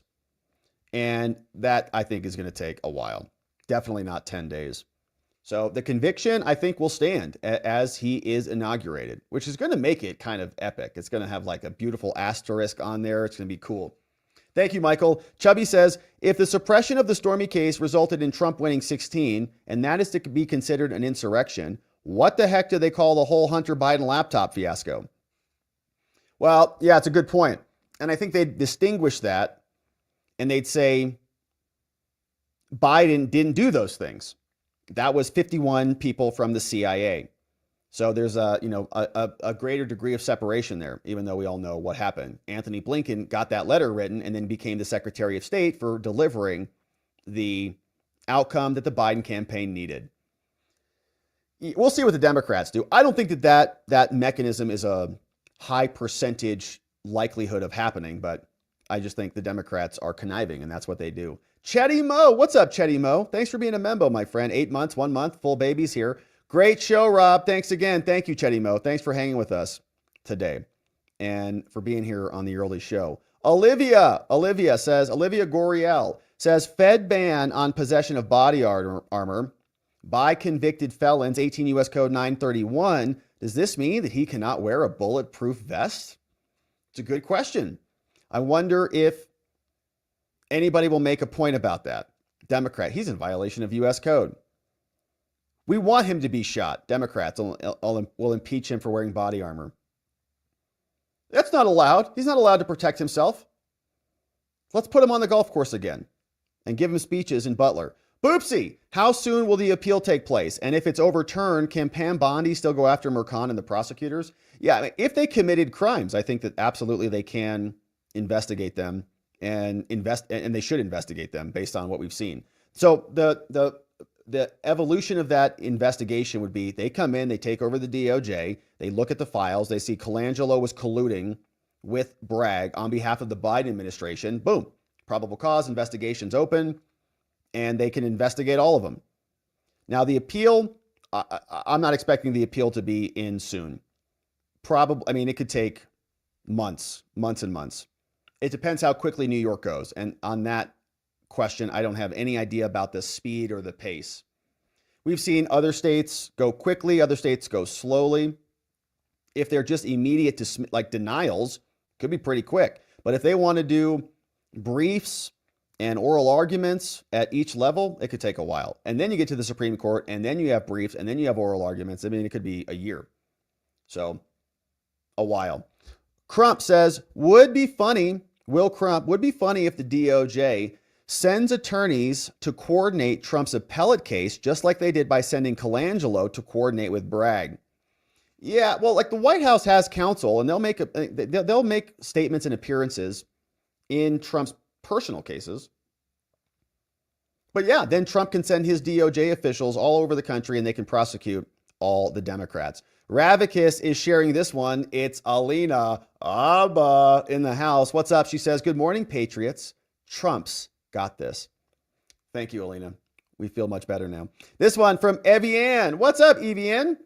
Says, "Thank you. I've learned so much from your channel. I would have never followed all these insane trials versus Trump without you." Thank you, Evian. Well, I'm really glad that happened, because that's kind of what we want to do here, is to show people what's happening so they can see what's inside, not just see the chyrons on the cables. We want to see what's going on so we can see what a scam this whole thing is. Thank you, Evian. That really means a lot. I'm glad we're here together. Uncle Bozy says, "The problem with the New York State is the same problem other states have, like my state, North Carolina. It's not the people of the whole state. It's the high population cities that are run by leftist criminal political machines. There are even good people living in those cities with the Democrat boots on their neck." I know it, man. That being said, the good people do need to vote and fight the machine. And we had a lot of that. We had a lot of people stand back up this last election and say, we're sick of it. Glocky says, "The news was hounding Fetterman about going to Mar-a-Lago and asked if he had any demands. He said he's going to demand to be the Pope of Greenland." Fetterman, I don't know what happened to Fetterman, man, but that's pretty dang funny. The Pope of Greenland. Incredible. Jennifer, we got 13K on YouTube at one point. Oh my goodness, that's so amazing. Jennifer, thanks for that report. And we're really honored. Thank you, everybody who joined us today. It's a historic day. It's a real treat to be able to chronicle this together. Celia, what's up, Celia? Says, "Okay, so it went well for what had to be done, but the title alone could cause issues and cause damage to his image in the future. That's punishment." I couldn't agree more with you, Celia. And the fact the Supreme Court calls it like relatively minor and don't worry, you can vindicate this all later. It's not relatively minor. He got sentenced. Even Mercan said today, it's a big serious thing we have to focus on. All this stuff. Glocky shared this one. It's a link from Chad Harper, so we'll come back on that. Just Rhonda, bringing in 5 membos. Thank you, Just Rhonda. Bringing in new friends. Just Rhonda brought in C is for classified. Henry K's coming in. CD117, Ralph L707 in the house, and Joanne Kelly. Gifted membos courtesy of our friend Just Rhonda, purveyor of fine emojis. Miss Fitz, what's up, Miss Fitz? Thank you for the dono and the nice working out pair. Looks like he might be getting ready for some boxing. Amazing. Thank you, Miss Fitz, for donating. Wild Thing Forever says, "Hi, Rob. I believe Fanny has appealed, so Fanny might be coming back." I hope so. I hope Fanny. Fanny is the gift that keeps on giving, so she'll be back. Even if she loses the Trump case, which she will, she'll be back in some form. Thank you, Wild Thing. Revco says, "I can see a reason to deny the emergency appeal. It locks in all of the actions committed at trial. It gives direct grounds to overrule the conviction." Yeah, so in other words, when Trump comes back up to SCOTUS, then they'll have a more solid case that's not being presented to them in an emergency fashion. It's like, drop everything and rule on this. Just let it solidify, let the concrete harden, and then we'll deal with it later. But I don't have a lot of faith in Amy Coney Barrett or Judge Roberts to actually do that when it hits their docket again. Andres Burzins over on Rumble. What's up, Andres? Thank you for saying this one. And same to you. Says, "I hope you all have a great year. It's off to a good start. It's going to be much better on the 20th. That's for sure." Bravo 6. What's up, Bravo 6? Says, "It was not a unanimous decision. It was based on a tailored instruction to assure guilt based on 3 options that did not even need to be unanimously agreed upon." You nailed that one, Bravo 6. That was the pick a crime, any crime conversation we had. You can pick a New York crime. You can pick a federal crime. You can pick another tax crime. You can call it whatever you want. As long as you say there was some other crime, that's sufficient under the law. Not unanimous at all. B-Man says, "Why hasn't nobody heard from the jury? You would want to think that they would be bragging about this. Out talking, writing books, we convicted Trump, so on and so forth." You're right. We haven't heard much from them. And we do hear from people from time to time. We heard from that dude after the Derek Chauvin trial. We heard from that dude after the Ghislaine Maxwell trial. Not so many jurors, though, there in New York. Probably because they know what they did. Eric with the K says, Rob, are you going to be back here tonight on this afternoon stream? No, this is going to be it for the day. I think we hit the major story of the day. So we'll be back on Monday for the main stream. But thanks, Eric, for asking about it. Michael J. Canegeiser, what's up, Michael J? Says, hello, I am an author living on Long Island, and I recently found your channel, and I appreciate your legal analysis. Thank you. Michael, well, I got to tell you, man, that's an excellently crafted super chat right there. I can tell you're an author. Look at that punctuation, baby. It's good. Hello, Michael. Thank you for that. Man, I appreciate that. Thanks for sending in a dono and joining the channel and sending in some support. Oh, we got some of your work here. Look at this. Michael J. Canegeiser is a retired New York City police officer. We got another former LEO in the house. In New York with his wife and 2 kids, worked as a managing editor for fiction at The View From Here magazine, The Art of God. Wow, from Michael J. Canegeiser. The Art of God with Jesus up there. Man, that sounds awesome, Michael. Thanks for stopping by, don't it? Thanks for looking up his work. And keep doing the good work out there, Michael. We appreciate you, man. Hey, Bezzy, what's up, Bezzy? Says the backlash and martyrdom when this entire case is overturned will effectively end the Democratic Party, especially if it makes it back to SCOTUS. Maybe that's the long game. What are your thoughts on that scenario? I think that's what the Supreme Court is hinting at. Said you can just take the rest of this up on appeal. It's minor. Just let this go. Don't throw a fit about this. Just do it, and then we'll deal with it later. But I mean, the Democratic Party is on the ropes as it stands right now, and the California wildfires are really a final indicator to many people that their governance is just horrific. That's been happening all over the country. We've experienced it, which is why we elected Trump. So if he just eats that, they'll deal with it later. I think that's probably what's going to happen. But the Democrats will never accept that. They'll come back out and they'll say, see, Supreme Court's rigged. This was a lawful verdict by a fair jury, blah, blah, blah. So they'll still try to hammer the Supreme Court about it when they do that. So it's like, do they want to take the heat then or now? They want to take it later. Okay.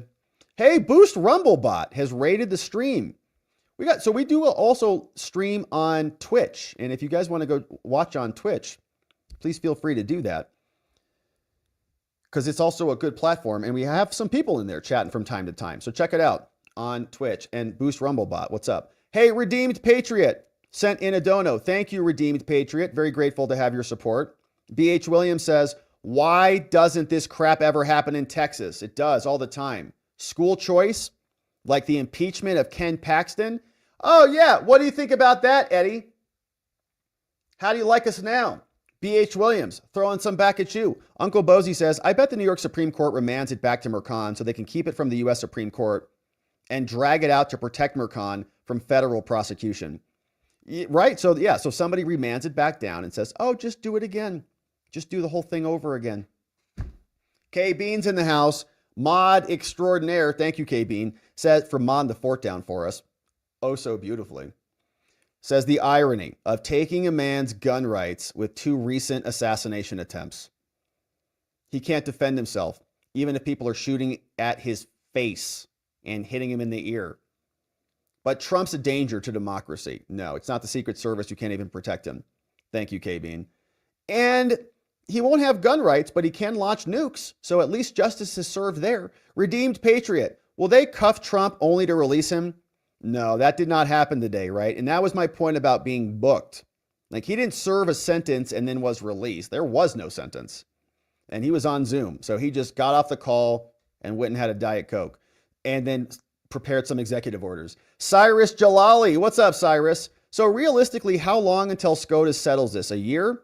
After his term? No, I think it'll be before his term, but a year is probably fair. I mean, a year is probably a pretty good guess. Like, if you're going to set an over-under on that, I don't know. What's a good over-under? Probably 9 months, a year. Probably a good one. Because it's got to be fully brief, go up to the Supreme Court, get on the docket, get on the calendar. Nothing's going to be emergency. It's going to be slow. Probably his first year. Within his first year. Let's shoot for that. The Ghost Doctor says, Rob, do you think since Trump is now sentenced, the Dems can object to him taking office because he's now a convicted felon? I don't think so. I think that was certified on the 6th, and he'll be coming in on the 20th. Now, does this give them fodder for impeachment? Does this give them fodder for 14th Amendment stuff or some other attacks down the road or some political leverage, right? Every Judiciary Committee meeting, they're going to say, oh, that's real interesting. Interesting. Coming from a party with a convicted felon as their president. It's going to be Dan Goldman on repeat. But that's probably going to be about it. I don't think there's going to be much other collateral consequences there. Whoa. MJ Levine says, who was the joker who sent me snow on my birthday? Happy birthday, MJ Levine. Happy birthday on that one. And you did get a lot of snow. We're still here. We have gotten no snow where I'm at. We got a wintry mix, said the app, but there was no wintry mix. Happy birthday, MJ Levine. It's a birthday in the house. We hope you celebrate amazingly. It's a Friday. Have fun. Neuro D, what's up, Neuro D? Hey, says, shout out to the Off-Label podcast. Okay, check them out on Rumble. There's a nice group of people over there, and we know some of them. Voice of the People is over there, so check them out on Rumble. Off-Label podcast. Stop the China fraud hustle is here. Stop it. Stop the China fraud hustle with a dono. And you can check their website out at thechinahustle.us if you want to look them up. Spud says, if Trump as a felon can't visit countries like Canada because Canada doesn't allow felons, does that give him support to annex those countries, especially the ones that seriously depend on U.S. aid? Yeah, I think it does. He can just say to Trudeau, who's resigning now, we're just going to buy your country. Since I can't come there, we have to take it. It's your fault. Sorry. Glocky, Newsom confronted by an angry mom said he had to take a call from Joe Biden. I saw that clip. It was pretty pathetic from Gavin Newsom. He's like, I'm on the phone with the president. She's like, oh, can I talk to him? He's like, no, I don't have service. She's like, oh, so you lied because you're just a liar. As we know, that's Gavin Newsom. So my friends, thank you for sending those in. Very nice, very generous donos. We're going to say hello to our friends on X. Then we're going over to Locals for our members only after party. We're going to hang out and debrief over there. Barb, what's up, Barb? Says, if Biden were to immediately pardon him, does that seal anything? Could it be expunged? So Biden cannot pardon him because this is a state level offense.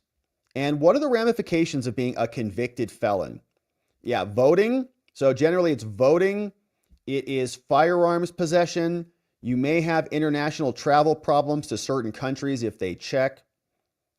It will be appealed and overturned, but it was explicitly to harm Trump. From Barb. You're absolutely right about that, Barb. Is any country not going to accept Trump? He's the president. They'll accept him. Can he have a gun? If he is found with a gun, will a prosecutor prosecute him for being a prohibited possessor? Probably not, right? Hochul could pardon Trump. That's a good point. Liz Starwalker says Governor Hochul could pardon him. Will she do that?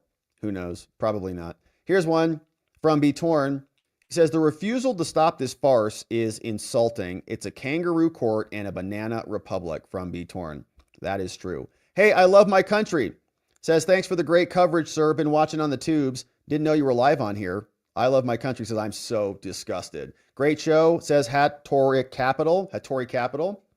AZ Sunshine is here. Ben Harris is here. What's up, Connie Smith? Mrs. Skeeter says, I'm so mad the Supreme Court didn't put an emergency stay on this. This is ridiculous. More coverage from Runyon. Crypto Nerd, what's up? Arnaldo is here. Tom Woods.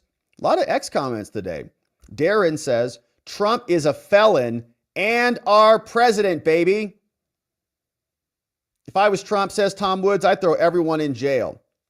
Yeah, maybe we'll get there. Maybe we'll get there. As long as we find that they broke the law and there's probable cause for the charges.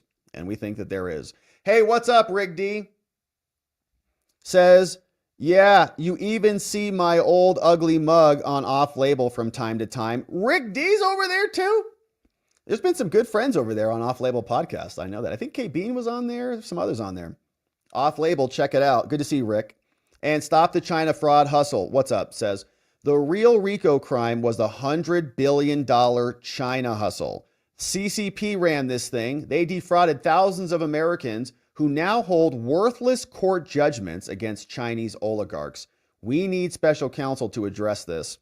And you can learn more about that from our friend called Stop the China Fraud Hustle. And you can go to their website at thechinahustle.us from our friend over there. Okay. And so, my friends, it has been a beautiful stream, kind of a frustrating day, but also kind of pathetic to watch them do what they did. They're really terrible at everything they do. And so Trump will appeal this, and I do believe that it will be reversed in time. But as it stands now, Trump's sentencing is done and over. And so we're going to wait for his appeals to come through. When we have those here, we'll cover them. And we hope you join us as we do. Stop the China Fraud Hustle says, read more at thechinahustle.us. And Biden was involved. And we're very familiar with that. So, my friends, I want to thank you for being here. Thanks to our amazing mods who mod the fort down for us. K-Bean, Donut Mind Me, Carrie B, Playin' Hooky, Dog Digger, and Janek in the house mod the fort down for us, keeping things nice and orderly. We are going to go over to watchingthewatchers.locals.com to hang out with our Membos after party over there. Membo friends, we're coming back tomorrow on Saturday to see what the Saturday has in store for us. We hope you join us tomorrow on the AM stream.